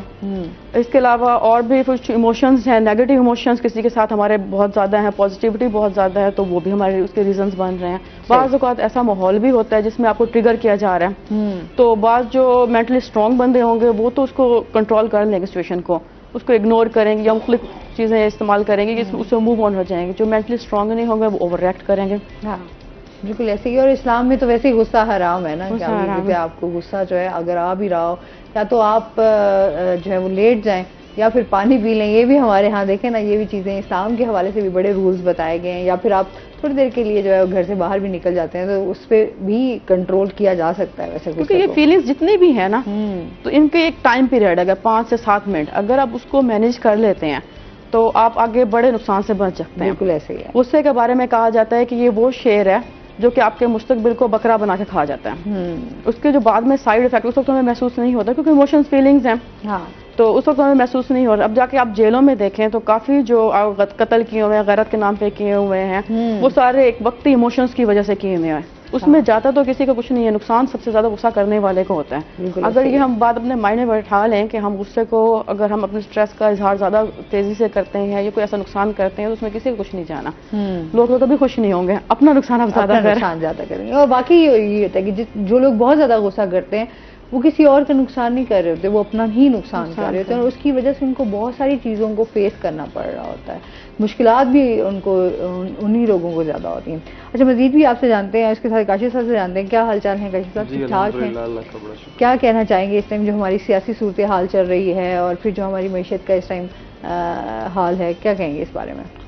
सियासी सूरत हाल तो सबके सामने ही है जी, बेहतर नहीं है, और सियासी सूरत हाल बेहतर होगी तो पाकिस्तान भी बेहतर हो जाएगा। और जो माशी सूरत हाल है, आपको पता है कि अभी पाकिस्तान ने लोन भी लिया है और जो ताजरों की सूरत हाल है, दिन ब दिन फैक्ट्रियाँ वगैरह जो हैं क्लोज ही होती जा रही हैं, बेरोज़गारी बढ़ती जा रही है। मैं तो ये एक राय दूंगा कि जो हमने लोन लिया है इसमें हम फैक्ट्रियाँ लगाएं पाकिस्तान में, जो बेरोज़गारी हैं उनको नौकरियां भी मिलेंगी और पाकिस्तान के जो ताजिर हैं, जो मजदूर तबका है वो बेहतर भी होगा। आप देख रहे होंगे, मुल्तान की मैं बात कर लेता हूँ, दिन ब दिन डकैतियों की वारदात बढ़ती जा रही है। जब बेरोज़गारी होगी, हालात ठीक नहीं होंगे, जिसके घर में बच्चों के लिए दूध नहीं होगा, जो एक बिल्कुल मजदूर तबका है, जो सफ़ेद पोश लोग हैं, जो मांगते नहीं हैं, जो खुदकुशियों के वाक़यात में बढ़ते जा रहे हैं। आप ऐसे अब मार्केट से बाहर आप कहीं भी आप जाते हैं तो मोटरसाइकिल आप खड़ी करते हैं ना तो मोटरसाइकिल 5 मिनट में गायब होती है। और कोई ना कोई रात को डकैतियों की जो वारदातें दिन ब दिन बढ़ती जा रही हैं, ऐसे क्राइम की कम नहीं हो रही, बढ़ रही हैं। अगर जो खुशहाल होंगे, हम ताजिर खुशहाल होंगे, पाकिस्तान खुशहाल होगा, तो फिर क्या जरूरत है, डकैती चोरियां वैसे ही खत्म हो जाएंगी। तो मैं हुकूमत को यही कहूँगा कि इस पर सोचें, ऐसे मौके फराहम करें ताजरों को, सफ़ेद पोश जो लोग हैं, मजदूर तबका, इनके लिए कोई नौकरियों का बंदोबस्त करें, छोटी छोटी नौकरियां निकालें, कोई फैक्ट्रियां आबाद करें। चाइना है, अब चाइना लोन नहीं देता, लोन देता तो ताजरों को देता है जो मुनासिब जो कारोबार कर रहे हैं। चाइना में उन्होंने फैक्ट्रियां लगाई हैं, काफ़ी फैक्ट्रियां लगाई हैं, छोटा सा गरीब से तबका लेकर बड़े तक जो सफ़ेद पोश लोग हैं उनमें वो सबको काम पे लगा रखा है। ऐसे भी चाइनीज़ हैं जो घरों में बैठे हुए हैं, काम कर रहे हैं। और दूसरा मैं एक बात करूँगा, हम ना किसी को कारोबार नहीं करवा के देते। भाई देखें चुप करके भी कोई सफ़ेद पोश बंदा है जिसको 2 लाख में, 3 लाख में हम कारोबार करवा दें या छोटा ही कारोबार करवा दें 50,000 लाख में मिल के, दोस्त नहीं, हम सदके के पैसे दे देंगे, फकीरों को दे देंगे, एक जो मजदूर है वो बेचारा 1000 रुपये लेके जाता है रात को कमा के, पूरा दिन मजदूरी करता है। फकीर जो है उनकी जो एक दिन की इनकम ही है वो कम से कम 10,000, 12,000, 15,000। सबसे पहले तो हम इस पर कंट्रोल करें। आसपास के लोग देखें, अपने रिश्तेदार देखें, उस पर इत्तेफाक पैदा करें कि तमाम दोस्त मिलकर कोई ऐसी रकम इकट्ठी कर लें जो एक कारोबार करना शुरू करवा दें। हम सब दोस्त मिल के ताजिर बरादरी, सिर्फ ताजिर बरादरी इस पर सोच लें ना, कारोबारी हजरात ही सोच लें और पौधे लगाने शुरू कर दें तो इंशाल्लाह एक वक्त होगा कि वो पौधे हमें फल भी देंगे। अच्छा, फिर साथ साथ अभी जब आप देखते हैं कि बजट भी आया है तो बजट के हवाले से आप क्या समझते हैं, जो हमारे ताजिर भाई हैं वो सेटिस्फाई हैं? नहीं, सेटिस्फाई नहीं है ताजिर बरादरी इस पर। आप ये देखें कि अभी डॉलर नीचे आया, डॉलर तो नीचे आ गया, ठीक है, उससे कोई फर्क नहीं पड़ा। मैं ये कहूँगा जो हमारे पाकिस्तान में इंतजामिया हैं टोटल, इनको ना थोड़ा सा ना खींचना पड़ेगा। ये जो कब्जा माफिया जो है और जो स्टोर कर लेते हैं माफिया, इन पे थोड़ी सी नज़र सानी ने करनी पड़ेगी, एक्शन करना पड़ेगा। अब डॉलर तो हुकूमत जहाँ तक कर सकती है वो कर रही है, बाकी हमारा काम है नीचे जितनी इंतजामिया वो देखे कहाँ पर स्टॉक हुआ हुआ है, कहाँ पे कोई सूरत है। डॉलर नीचे आ गया पर प्राइजें वहीं खड़ी हैं। सफेद पोश बेचारा बंदा जाता है, उसको वहीं के वहीं सूरत है। पेट्रोल नीचे आता है पर कोई किराए कम नहीं हो रहे, कोई ट्रांसपोर्ट के किराए कम नहीं हो रहे। जब तक इंतजामिया इस पर वर्क नहीं करेगी, निकलेगी नहीं, तब तक कुछ भी नहीं होगा। हर इलाके में, हर अपने अपने शहर में, छोटे छोटे जगहों पे हर इंतजामिया अगर एक्टिव हो जाए तो मेरा ख्याल पाकिस्तान वैसे ही बेहतर हो जाएगा। अच्छा, जिस तरह अभी टैक्सेस में भी मजीद इजाफा किया गया है, उसके बारे में आप क्या कहेंगे? टैक्सेस में अब मैं मोबाइल की बात करूंगा। पहले मोबाइल हमारे बाहर से इंपोर्ट हो रही थी, जैसे आईफोन है और इम्पोर्टेड फ़ोन है, उन पे पीटीई का जो टैक्स वगैरह था वो बड़ा मुनासिब था, 35,000, 36,000, 38,000। इस वक्त 1.5 लाख से ऊपर हुआ और जो यूज़र था वो दिन ब दिन कम हो रहा, बढ़ नहीं रहा। अब पीटीए का कोई भी फ़ोन अगर बाहर से कोई आ भी जाता है, इंपोर्ट हो भी जाती, पहले तो इंपोर्ट हो नहीं रही। तो मैंने भी पहले भी रूही के 1-2 दफ़ा इंटरव्यू में भी कहा है कि भाई इंपोर्ट पर हम तवज्जो दें। इंपोर्ट पर जब तवज्जो देंगे तो ऑटोमेटिकली जब माल बाहर से आएगा तो बहुत बेहतरी भी आएगी। और पीटीए जो है ना, टैक्स हम कम कर लें, टैक्स फिक्स कर दें तो गवर्नमेंट को बड़ा फ़ायदा होगा इससे। टैक्स बढ़ाने से तो इंपोर्ट भी नहीं हो रही और पीटीए लोग अप्रूव भी नहीं करवा रहे। अब हुकूमत अगर इस पे मुनासिब टैक्स पे कर देगी, फिक्स कर देगी, तो मेरा ख्याल हुकूमत को बड़ा फायदा होगा इसमें। अच्छा, ये तो है, अब जितने भी आपके मोबाइल फ़ोन्स हैं उन पे बहुत ज़्यादा टैक्सेस लगने की वजह से अब आप उस तरह लोग जो है ना वो फ़ोन्स की तरफ, अब एक फ़ोन आप अगर वो 2.5 लाख का है तो उसके ऊपर आप 1.5-2 लाख जो है वो आप टैक्स पे करेंगे तो क्या फायदा है? तो आपको 4-5 लाख में तो खाली आप फोन उठा के फिरेंगे। फिर लोग पीटीए प्रूफ करवाते नहीं, अब वैसे ही वाईफाई से चलाते रहते हैं। हाँ, ऐसे ही। अगर गवर्नमेंट इस पे फिक्स टैक्स लगा दे तो मैं कहता हूँ कि बड़ा अच्छा रेवेन्यू इकट्ठा कर लेगी यहाँ से गवर्नमेंट और फायदा होगा गवर्नमेंट को। सही। चलें जी, मजीद भी आपसे जानते हैं। अच्छा, जिस तरह गुस्से के हवाले से हम बात कर रहे थे कि एक तो गुस्से के क्या नुकसानात हो सकते हैं, इस हवाले से भी बात करते हैं कि गुस्से की क्या क्या आपकी ज़िंदगी के ऊपर असर अंदाजी उसकी हो सकती है। डेली लाइफ में काफ़ी वो होते हैं। एक तो आपके रिलेशन ख़राब होते हैं, कुछ मतलब आपके फैमिली मैटर्स हैं जिनको आप आसानी से बैठ के सुन के सॉर्ट आउट कर सकते हैं। वो अगर आप अपनी उस तरीके से आप बहुत ज़्यादा ओवर एक्ट करेंगे, बिहेव करेंगे तो आपकी जो फैमिली आपसे डिस्कस नहीं करेगी, आपसे दूर हो जाएगी। इसी तरह माशरे में अगर आप ओवर एक्ट करेंगे तो वो बाहर वाले भी आपसे दूर हो जाएंगे, तो आप लोनलीनेस का शिकार हो जाएंगे। अगर आप बहुत ज़्यादा अग्रेसिव शो करते हैं तो आपको नुकसान भी कर सकते हैं, फैमिली का या किसी का भी। हाँ बिल्कुल। और जिस तरह अभी आप जिक्र कर रही थी कि जितना लोग जल्दबाजी में, जिस तरह हम देखते हैं कि गैरत के नाम पर कत्ल कर दिया जाता है, या वैसे ही आपके कोई लड़ाई झगड़ा होता है आपकी ज़मीनों के हवाले से, आपके किसी भी हवाले से, तो लोग जो है वो बिल्कुल एक मिनट और 1 सेकंड के लिए भी नहीं सोचते कि इसका जो है आपको क्या फिर कीमत चुकानी पड़ेगी और आपकी आगे की लाइफस्टाइल जो है वो कितना डिस्टर्ब हो जाएगा, बच्चे, फैमिली, सब चीज़ें ये वजह से गुस्से के हवाले से। अच्छा, क्या थेरेपीज हैं वैसे अगर गुस्से के हवाले से, क्या आपने कंट्रोल करना है, और जिन लोगों से कंट्रोल नहीं होता गुस्सा, उनके लिए क्या इलाज है, उनका कैसे ट्रीटमेंट हो सकता है? उनका तो बड़ा इलाज है कि साइकोलॉजिस्ट के पास जाएं। वो आपको मैनेजमेंट प्लान बना के देंगे भी कौन से ऐसे पॉइंट हैं जिससे आप ट्रिगर होते हैं, आपको गुस्सा आता है, अगर ऐसी सिचुएशन आती है तो उसको आपने कैसे हैंडल करना है। उसके लिए हम मुख्तलिफ टेक्निक्स थेरेपीज यूज़ करते हैं। बेसिकली जो ज़्यादा यूज़ होती है वो हम CBT cognitive behaviour therapy use करते हैं। ठीक है। उसमें ये है कि हम आपकी थॉट्स को, बिलीफ को जो नेगेटिव वे में जा रही होती है उसको हम इस कंडीशन में लेके आते हैं कि उसको पॉजिटिव में कन्वर्ट कर देते हैं। ठीक है। तो उससे इंसान कई इस काबिल हो जाता है कि अपनी सोसाइटी में एक पॉजिटिव वे में उसको सर्वाइव कर सके। अच्छा, आप क्या समझती हैं कि आपको भी कभी इस तरह मुश्किल पेशेंट आया हो, जैसे आपको लगा हो यार मैं इसको कैसे हैंडल करूंगी, तो बहुत ज़्यादा एग्रेसिव है या इसको बहुत ज़्यादा उस तरीके से मैनेज नहीं हो रहा, जिस तरह कभी इस तरह का भी कोई चैलेंज? जो सारे पेशेंट जो आते हैं ना, हाँ, एक तो अपने आप को पेशेंट समझते ही नहीं और हमने उनको कहना भी नहीं होता कि आप पेशेंट हैं। कह नहीं सकते ना, कह नहीं सकते। तो उसको हमने बड़े तरीके से पॉजिटिव वे में इस तरीके से उनको लीड करना। उसके लिए अच्छा ये थेरेपी कोई एक आध दिन का वो नहीं है। उसके लिए आपको बाकायदा प्लानिंग करनी पड़ती है। पहले हम उसके कॉजेस में जाएंगे, कॉजेज हैं क्या क्या चीज़ें हैं जो उसको इरिटेट करें। उसके बाद हम उसका मैनेजमेंट प्लान बनाएंगे, फिर हम देखेंगे इसको किस तरीके से हम रिमूव कर सकते हैं कि उसको फील भी ना हो। और बाज़ औक़ात हमें फैमिली थेरेपी भी करनी पड़ती है, इंडिविजुअल भी करनी पड़ती है, ग्रुप थेरेपी भी करनी पड़ती है। उसकी बाकायदा स्टेजेस होती हैं, सिस्टम होते हैं, सेशन होते हैं इनके। सही।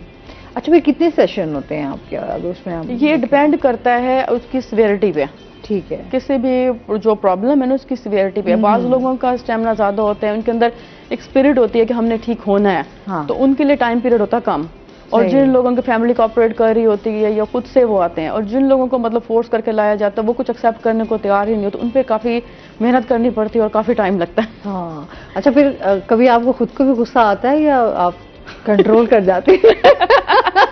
अगर ये कहा जाएगा गुस्सा नहीं आता तो ये झूठ है। गुस्सा हर इंसान को आता है। पेशेंट को तो गुस्सा आता है, लेकिन हम अक्सर देखते हैं डॉक्टर्स को बहुत जल्दी गुस्सा आ जाता है। लेकिन हम लोग फील्ड में बैठे, अगर हम हमारे पास जितने भी पेशेंट आएंगे ना, हमारे पास रोता ही आएगा, परेशान ही आएगा। अगर हमने उनको सुनना है। अगर आप किसी इंसान को 10 मिनट भी तसल्ली से सुन रहते हैं तो उसकी जो है स्ट्रेस आधे से ज्यादा कम हो जाती है। अगर हम उनको नहीं सुनेंगे तो हमारे पास सारे रोते हैं, तो हम किस किस के साथ गुस्सा करेंगे। सही बात है।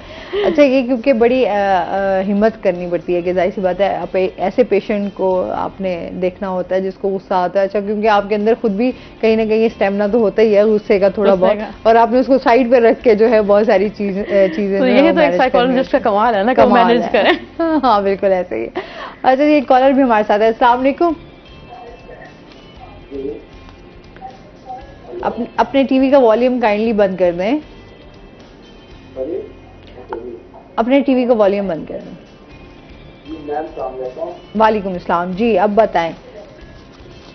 मैम मैं बच्चे में बोल रहा हूँ। मैं कह रहा हूँ कि शहबाज शरीफ साहब ने कहा था लोग शहरें खत्म कर दी, इतनी गर्मी पड़ रही है, इनको पे मेहरबानी करे। आपने तो हमें आवाम से प्रॉमिस किया है मैं लोग शहरें खत्म कर दूंगा, महंगाई खत्म कर दूंगा।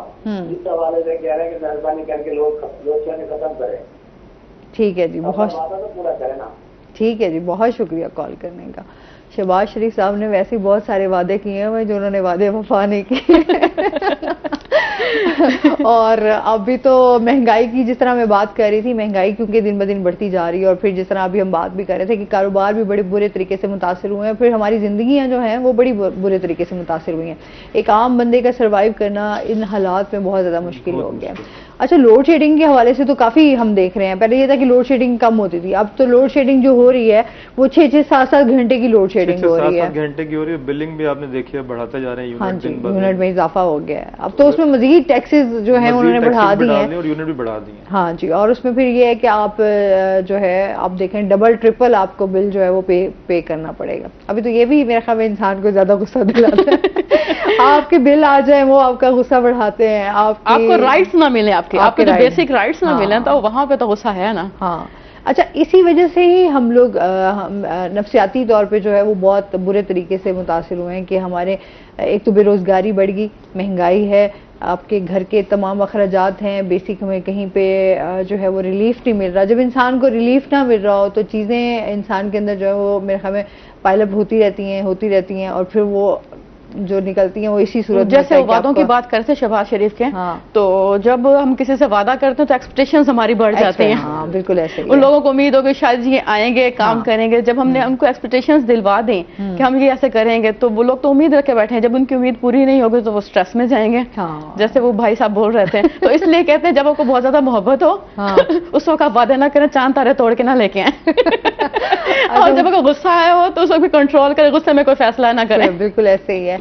और हम तो यहाँ देखते हैं कि मुल्क से वैसे ही मोहब्बत के दावे बहुत किए जाते हैं, तो उसमें बहुत सारे वादे किए वादे हो जाते हैं जो फिर वादे वफा नहीं होते। चलें, फिर भी हमारी यही होती है कि हम हुकूमत से यही गुजारिश करेंगे कि इन चीज़ों पे कंट्रोल करें ताकि अवाम को थोड़ा सा रिलीफ मिल सके।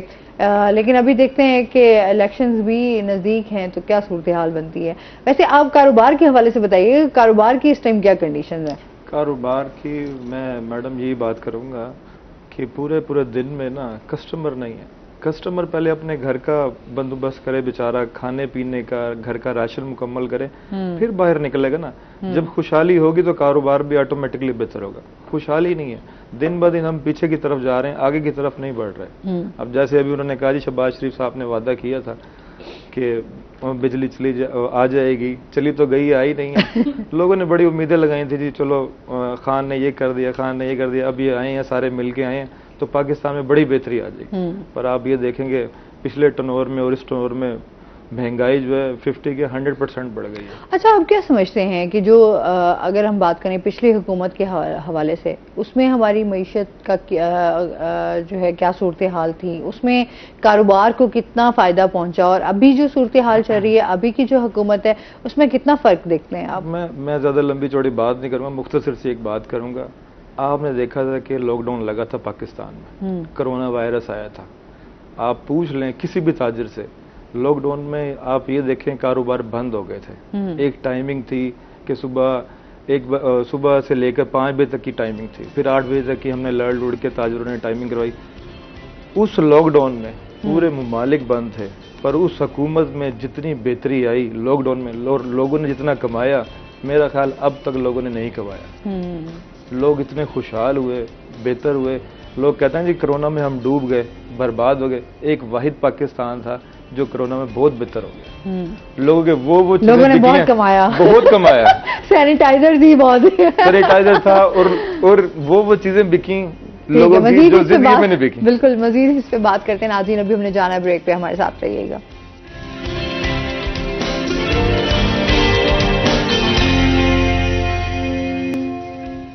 वेलकम बैक नाज़रीन, रोहिया 10 में आपको खुश आमदीद कहते हैं।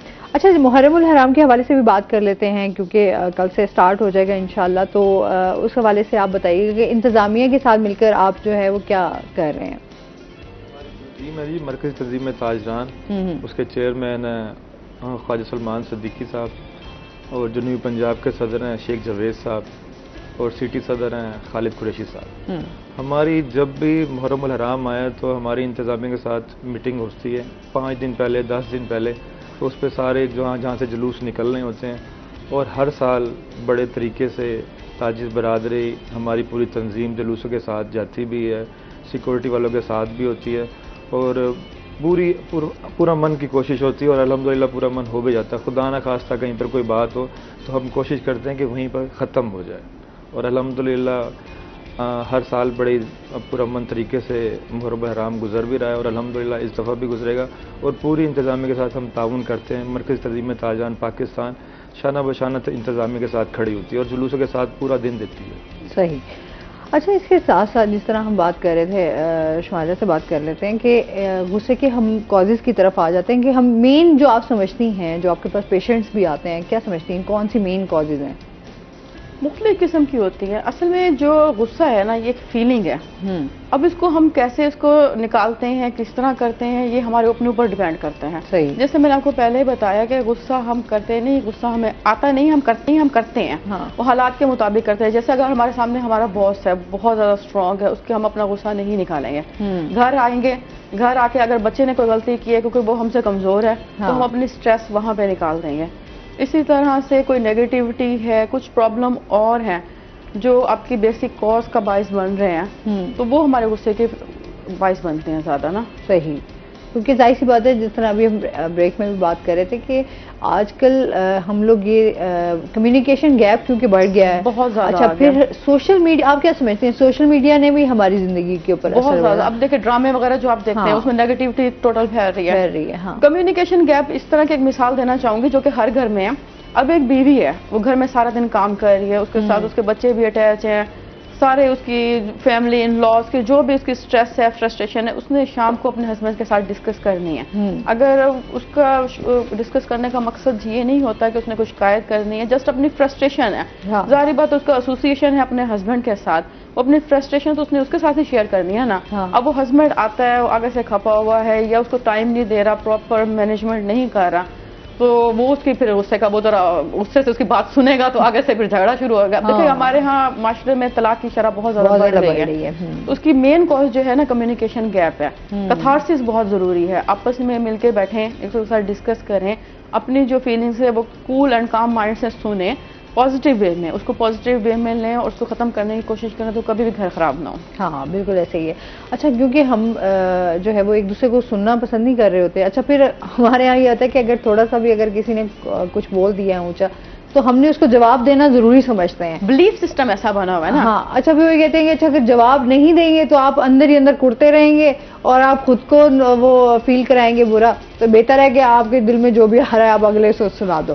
तो ये हमारे यहाँ ये चीजें भी हैं ना कि हमने अना का मसला जो है जब बना लेते हैं तो तब भी हमारे चीजें जो है बड़ी खराब हो जाती हैं। आपके जो इर्द गिर्द के लोग होते हैं ना वो आपको नेगेटिव की तरफ बात औकात लेके जाते हैं। अब देखें जिसके मतलब गैरत के जनाब में जैसे मैंने बात की, उसकी बहन कहीं गई है या ऐसी कोई बात है, तो उस बंदे को, ये फैमिली को इतना फील नहीं हो रहा होगा। जो उसके ऊपर वाले होंगे उसको ट्रिगर कर करके इस तरह से उसको प्रेशराइज करेंगे कि अगला बंदा वो स्टेप लेने पे मजबूर हो जाएगा। उसने अगर नहीं भी जवाब देना तो वो उसको इस तरह का फोर्स कर देंगे, ट्रिगर करके, देखो आपके साथ ऐसा हो गया, गैरत का, अना का, ये चीजें मसला बना देते हैं। फैमिली में भी देखें, आपकी बीवी आपके साथ ऐसे कर गई, या कोई हस्बैंड है तो वो भी अगर डिस्कस कर रहे हैं तो वो उनके बारे में भी इस तरह बना, देखो मेरा हस्बैंड इस तरह कर रहा है, तुम्हारा इस तरह कर रहा है। ये चीजें भी बहुत ज्यादा उससे का और उसका बायस बनती हैं। और वो कहते हैं ना, लोग आ जाते हैं फिर तमाशा देखने, तो वो कहीं ना कहीं फिर तीली ऐसी लगा जाते हैं और कल को वही लोग ही आपके मजाक उड़ा रहे होते हैं। तो हमेशा कहते हैं गुस्से को कंट्रोल करना चाहिए अगर आपको गुस्सा आ भी रहा है तो। अच्छा, आप क्या टिप्स देना चाहेंगी जो हमारे घर हमारे व्यूवर्स देख रहे हैं, घर बैठे लोग, उनको आप क्या कहना चाहेंगी अगर उनको गुस्सा कंट्रोल करना है? गुस्से का ज्यादा जाहिर बात है नुकसान तो होता ही होता है, तो कैसे ओवरकम किया जा सकता है? सबसे पहले तो वो काम रहें, अपने आप को जरा रिलैक्स फील करें, लंबे लंबे सांस लें। सही है। और कोशिश करें कि उस माहौल से मूव ऑन हो जाए थोड़ी देर के लिए, बाहर चले जाएं, दूसरे कमरे में लेट जाएं और उस पर ये फोकस करें कि आप जो गुस्सा कर रहे हैं क्या ये मेरे लिए इतना इंपॉर्टेंट है कि मुझे इस तरह रिएक्शन देना चाहिए। हाँ। कोशिश करें कि उसको इग्नोर करें, क्योंकि जब कोई बंदा आपके सामने गुस्सा कर रहा है तो आपको जरूरी नहीं है आप उसको जवाब दें। अगर आप उसको जवाब नहीं देते तो उसकी जो औकात है वो खुद खत्म हो जाती है। हाँ। किसी से बदला लेने का बेहतर तरीका है कि उसको इग्नोर किया जाए। आप मूव ऑन कर जाएं, अच्छे माहौल में चले जाएं, वहां जाके अपना म्यूजिक वगैरह सुने, रिलैक्स करें, अपने दिमाग में ये सोचें कि कौन सी ऐसी बात है जिस पे मुझे इतना ज्यादा रिएक्शन करना चाहिए, इसमें कोई ऐसी बात तो नहीं। जब अभी कुछ देर सोचेंगे ना, आप खुद ब खुद कूल काम होना शुरू हो जाएंगे, आपका गुस्सा खत्म हो जाएगा। सही।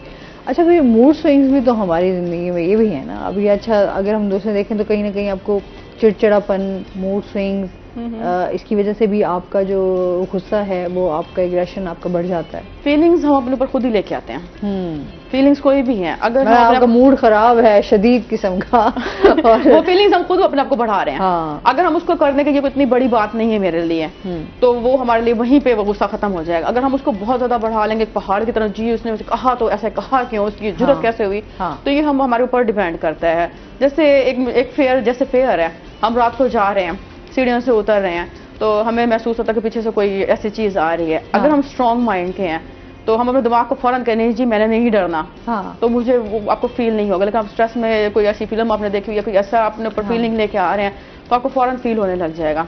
इसी तरह से लव की भी फीलिंग होती है। कोई चीज आप, जो चीज आप फील करते हैं ना, वो आपके ऊपर खुद आप वैसे ही बिहेव करते हैं। अगर आपने ओवरकम करना है अपने आप को तो आप उसको फील करना जरा कम कर दें, उसको पॉजिटिव वे में लेके हम उससे को पॉजिटिव वे में भी लेके आ सकते हैं। अगर कोई हमें ताना दे रहा है कि आप ये नहीं कर सकते, अगर आप बदला लेना चाहते हैं, स्ट्रॉन्ग माइंड है, तो आप उसको पॉजिटिव वे में ले जाएं। अगर नहीं कर सकता आप उस गुस्से का सही इस्तेमाल कर सकते हैं। अच्छा ये है ना कि हम ये कहते हैं कि अच्छा यार इसने कहा क्यों, तो फिर आप उसे वो करके एक बेहतरीन पॉजिटिव कि हाँ नहीं कुछ अगर, क्योंकि हमारे यहाँ अप्रिशिएट नहीं ना किया जाता, ये भी हमारे होता है कि बहुत ज़्यादा हम लोग जो है क्रिटिसाइज ज़्यादा करते हैं, अप्रिशिएट कम करते हैं।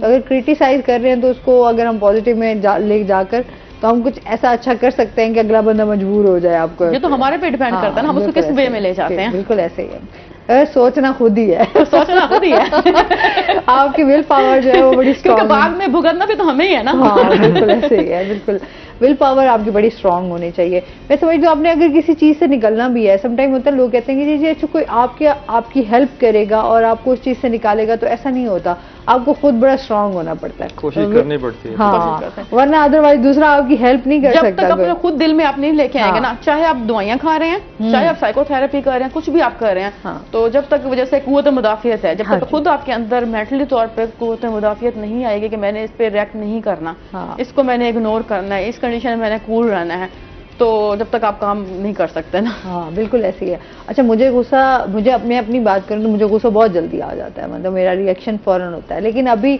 मैं कोशिश करती हूँ कि मैं गुस्सा पी जाऊँ। तो मुझे ये होता है कि मैं कोशिश करती हूँ या तो मैं उस माहौल से चली जाऊँ, और या फिर ये होता है कि यार थोड़ा इग्नोर करती हूँ कि अच्छा माइंड चेंज कर ले, म्यूजिक सुन ले, अच्छी उसमें चले जाए। तो ये खुद भी आपको, क्योंकि ये नेचुरल, मैं समझती हूँ फितरी अमल है, गुस्सा आपको आ जाता है, लेकिन उसको कंट्रोल करना आपके ही हाथ में है। या फिर आप कंट्रोल कर जाए या फिर उसे गुस्से को निकाल दे। फिर साइड इफेक्ट के आप खुद जिम्मेदार होंगे। खुद जिम्मेदार होंगे, ऐसे ही है। अच्छा इसके साथ साथ आपसे ये जानेंगे कि इस टाइम पेट्रोल की कीमतों में, जहाँ हम महंगाई की बात कर रहे थे, जहाँ हम इतने टैक्सेस की बात कर रहे हैं, वहाँ ये है कि थोड़ा सा पेट्रोल की कीमतों में भी कमी की गई है, इस हवाले से आप क्या कहेंगे? मैंने आपको पहले भी अर्ज की थी, अब दोबारा अर्ज करता हूँ कि पेट्रोल की जो कीमतें कम हुई हैं ना, तो हो गई हैं। हमारे जो ट्रांसपोर्ट वाले रेंट हैं, जो दोस्तों ने आना जाना होता है लाहौर छोटे इलाकों में, उनके रेंट बढ़ रहे हैं, पेट्रोल कम हो रहा है, रेंट बढ़ रहे हैं। अच्छा, जब एक दफा बढ़ा देते हैं ना, वो नीचे नहीं आते, चाहे पेट्रोल की कीमतें कम भी हो जाएंगी। अब पेट्रोल अगर आज पेट्रोल बढ़ रहा है ना, आज से उन्होंने कहा जी कल से रेट बढ़ रहा है, तो 12 बजे के बाद पेट्रोल नहीं मिलेगा आपको। और अगर कहेंगे ना कम हो गया, तो कहेंगे यार कल से करेंगे, वैसे ही है, कल से करेंगे। अभी कहेंगे जी पुराना स्टॉक है जी, पेट्रोल है नहीं, कल से करेंगे, आज रेट नहीं कम, 12 बजे के बाद करेंगे। यही चीजें हैं कि बार बार वही है कि इंतजामिया एक्टिव हो, कुछ देखे। आवाम तो हमारी सोई पड़ी है, वो कहते हैं जी हमें आप 1000 रुपये लीटर भी दोगे ना, हम डलवाई लेंगे, गिले शिकवे खत्म हो गए उनके।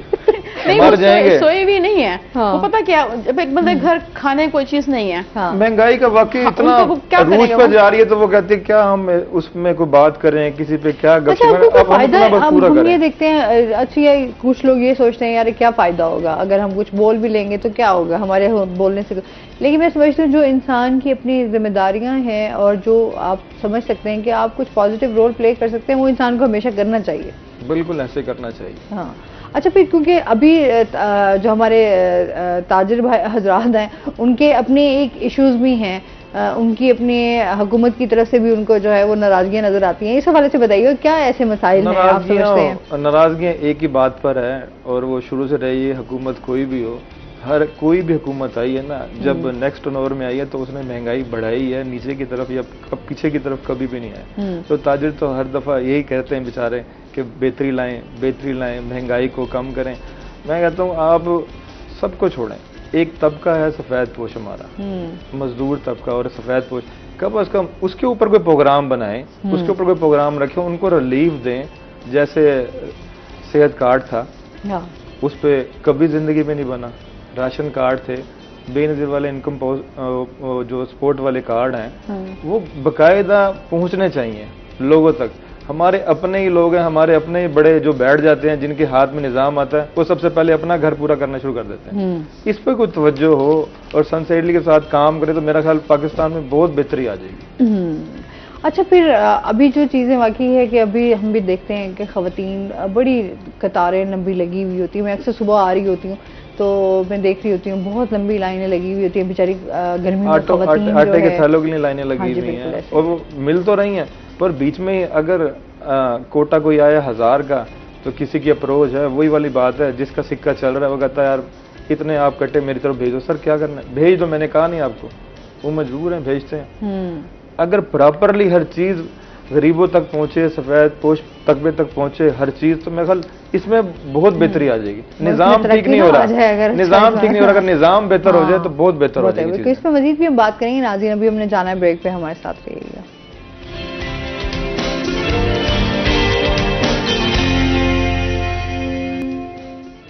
वेलकम बैक नाज़रीन, रोही 10 में आपको खुशामदीद कहते हैं।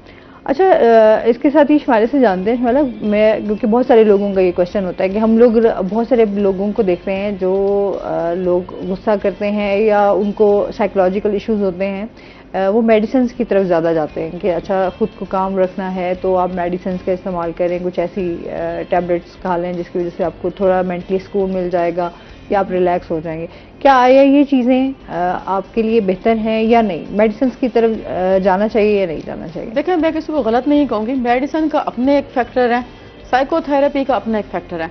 मेडिसिन का ये है कि मेडिसिन जब तक आप खाते रहेंगे आप डिपेंडेंट हो जाएंगे उस पर। ठीक है। साइकोथेरेपी का ये है कि हम आपको इस काबिल बनाते हैं कि आपको कोई भी सिचुएशन आएगी आप इस काबिल हो जाएंगे कि आप अपने गुस्से को कंट्रोल कर सकेंगे, स्कूल में रह जाएंगे और आप इस काबिल हो जाएंगे कि किसी किस्म की आपको मेडिसिन की जरूरत नहीं पड़ेगी। हर तरह की सिचुएशन को आप हैंडल कर देंगे, चाहे जो भी सिचुएशन आए। क्योंकि हम लोग यही तो सबसे बड़ा मसला होता है कि सिचुएशन को हैंडल कैसे करना है। ऐसे ही है ना शुमाला, कि उससे बहुत ज्यादा प्रॉब्लम्स हैं बट हमने सॉल्यूशंस की तरफ नहीं जाना होता। हम लोग शॉर्टकट देखते हैं। मेडिसिन खा के हम लोग समझते हैं कि जो हम मेडिसिन हमने खा ली तो पता नहीं हमारे साथ कितना हो जाएगा, सुबह हम उठेंगे तो पता नहीं हमारे साथ क्या हो जाएगा। जबकि उससे ज्यादा बेहतर है कि आप अपने आप को इस काबिल बनाएं कि आप हर तरह की सिचुएशन में आप सरवाइव कर सकें, कल को रोज को आपको ये प्रॉब्लम ना हो। अच्छा, आप क्या समझती हैं कि जो ग़िज़ा है वो किस तरह की होनी चाहिए? मतलब आपकी ये भी आपके उस हवाले से हम बात करेंगे कि आजकल ये भी हम देख रहे हैं कि हमारा जो लाइफस्टाइल है वो भी चेंज हुआ है, तो उसकी वजह से भी हमारे बहुत अच्छा क्वेश्चन आपने किया है। देखिए, हमारी ग़िज़ा पहले होती थी हेल्दी, गाँव में रहते होते थे हेल्दी डाइट से, अब जो आ गई है वो आ गई जंक फूड। बच्चों को आप देख लें तो ये जो हम ग़िज़ाएं वगैरह खा रहे हैं, जैसे फॉर एग्जाम्पल चिकन है, उसमें कितने ज़्यादा हाई पोटेंसी केमिकल्स वगैरह यूज़ किए होते हैं, उनको ब्रीडिंग के लिए बहुत ज़्यादा हाई पोटेंसी के उनके इंजेक्शन वगैरह लगाए जाते हैं। जब ये वाली चीज़ें जब हम खाते हैं तो हमारे हार्मोन्स पे भी बहुत ज़्यादा असर पड़ता है। जब हमारे बच्चे ज़्यादा ये मिकदार में पोटेंसी हाई पोटेंसी ये खाएंगे चिकन वगैरह, तो इससे हमारे मूड स्विंग पे भी असर पड़ेगा। अब देखिए, बच्चे पहले जल्दी वो हो जाते थे, कम उम्र में बड़े होते हैं, सब जल्दी बड़ी हो जाती हैं बच्चियां, तो हार्मोन इम्बैलेंस बहुत ज्यादा बढ़ गया अनहेल्दी डाइट की वजह से, है ना, जंक फूड की वजह से। अब तो शॉर्टकट ही आ गए हैं, माओ ने भी वो कर दिया। छोटे अब देखे ना, एक 7 साल की बच्ची कह रही है मम्मा हमारा मूड नहीं है, अभी हम डिस्टर्ब हैं। जबकि ये बड़ों के फिक्र होते थे, बच्चों के नहीं होते थे।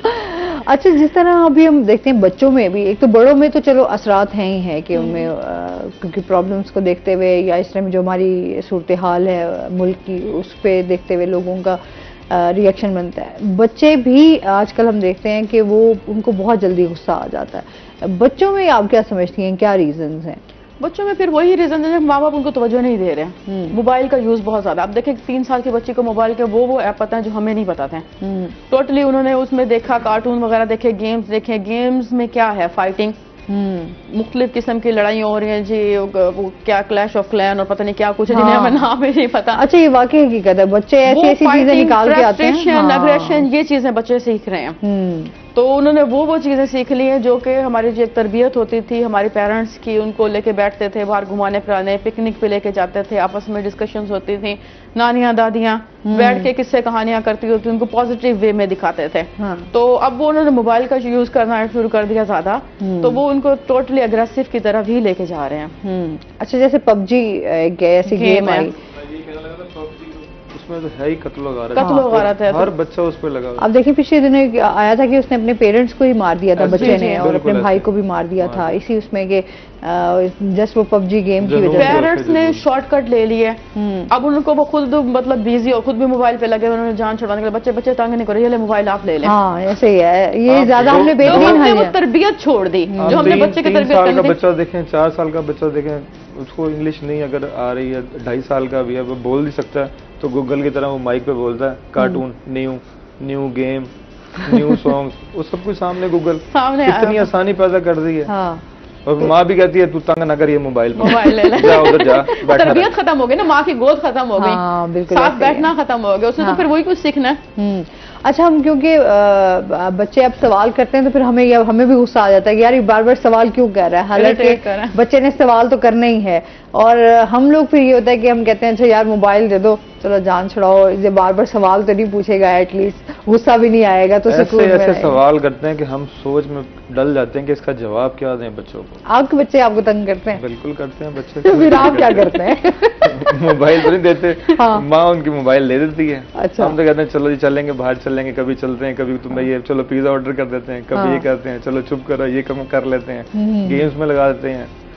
मोबाइल से मैं कहता हूँ अब छोटे छोटे बच्चे हैं, अक्सर पेरेंट्स वगैरह आ भी जाए ना मार्केट वगैरह, तो मैं पूछता हूँ भी ये बच्ची आई हुई है आपके साथ, छोटी एज की 8 साल 7 साल, क्या जिद करते हैं बच्चे यार इन्हें टैब लेके देनी। हाँ।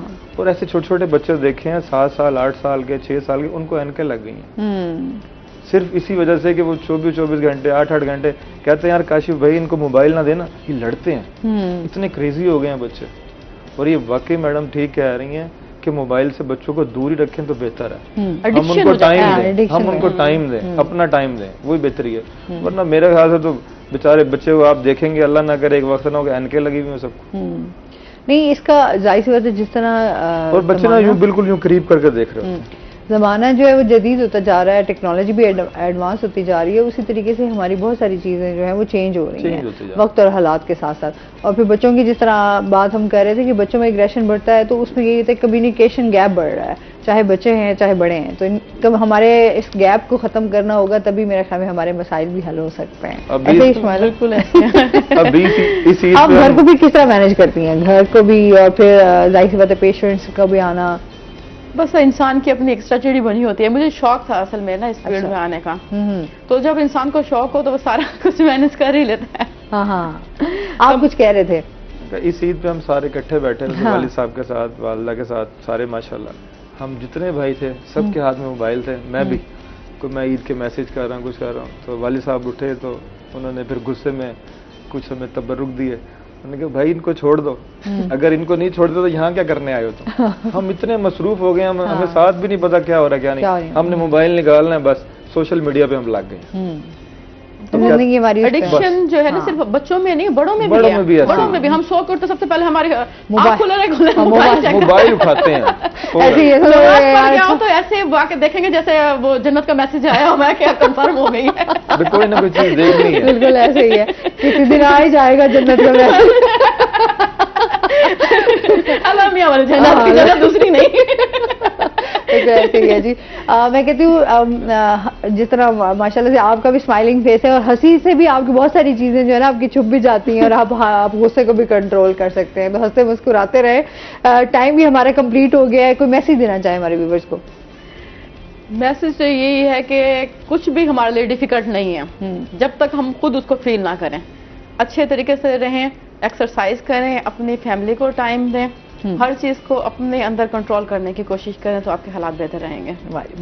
Nothing is negative. आप कुछ कहना चाहेंगे? मैं यही मैसेज देना चाहूंगा कि हर चीज को दरगुजर करें, प्यार मोहब्बत बांटें, और ख़ास तौर पर जो आपके आसपास आपके रिश्तेदार जो गरीब हैं, जो सफ़ेद पोश हैं, उनकी मदद करें। इस तरह करें कि साथ हमसाये को क्या आपको भी पता न चले। आजकल जो दौर जा रहा है बड़ा सख्ती का दौर है, और मैं कहता हूँ ये खिदमत खल्क है और सब दोस्तों को मिलकर करनी चाहिए। बहुत शुक्रिया आप दोनों गेस्ट का। और इसके साथ ही नाज़रीन आज का शो यहीं पर ख़त्म हुआ। अपना बहुत सारा ख्याल रखिएगा, दुआओं में याद रखिएगा। इंशाल्लाह ज़िंदगी ने साथ दिया तो सुबह आपसे फिर मुलाकात होगी। अल्लाह हाफ़िज़।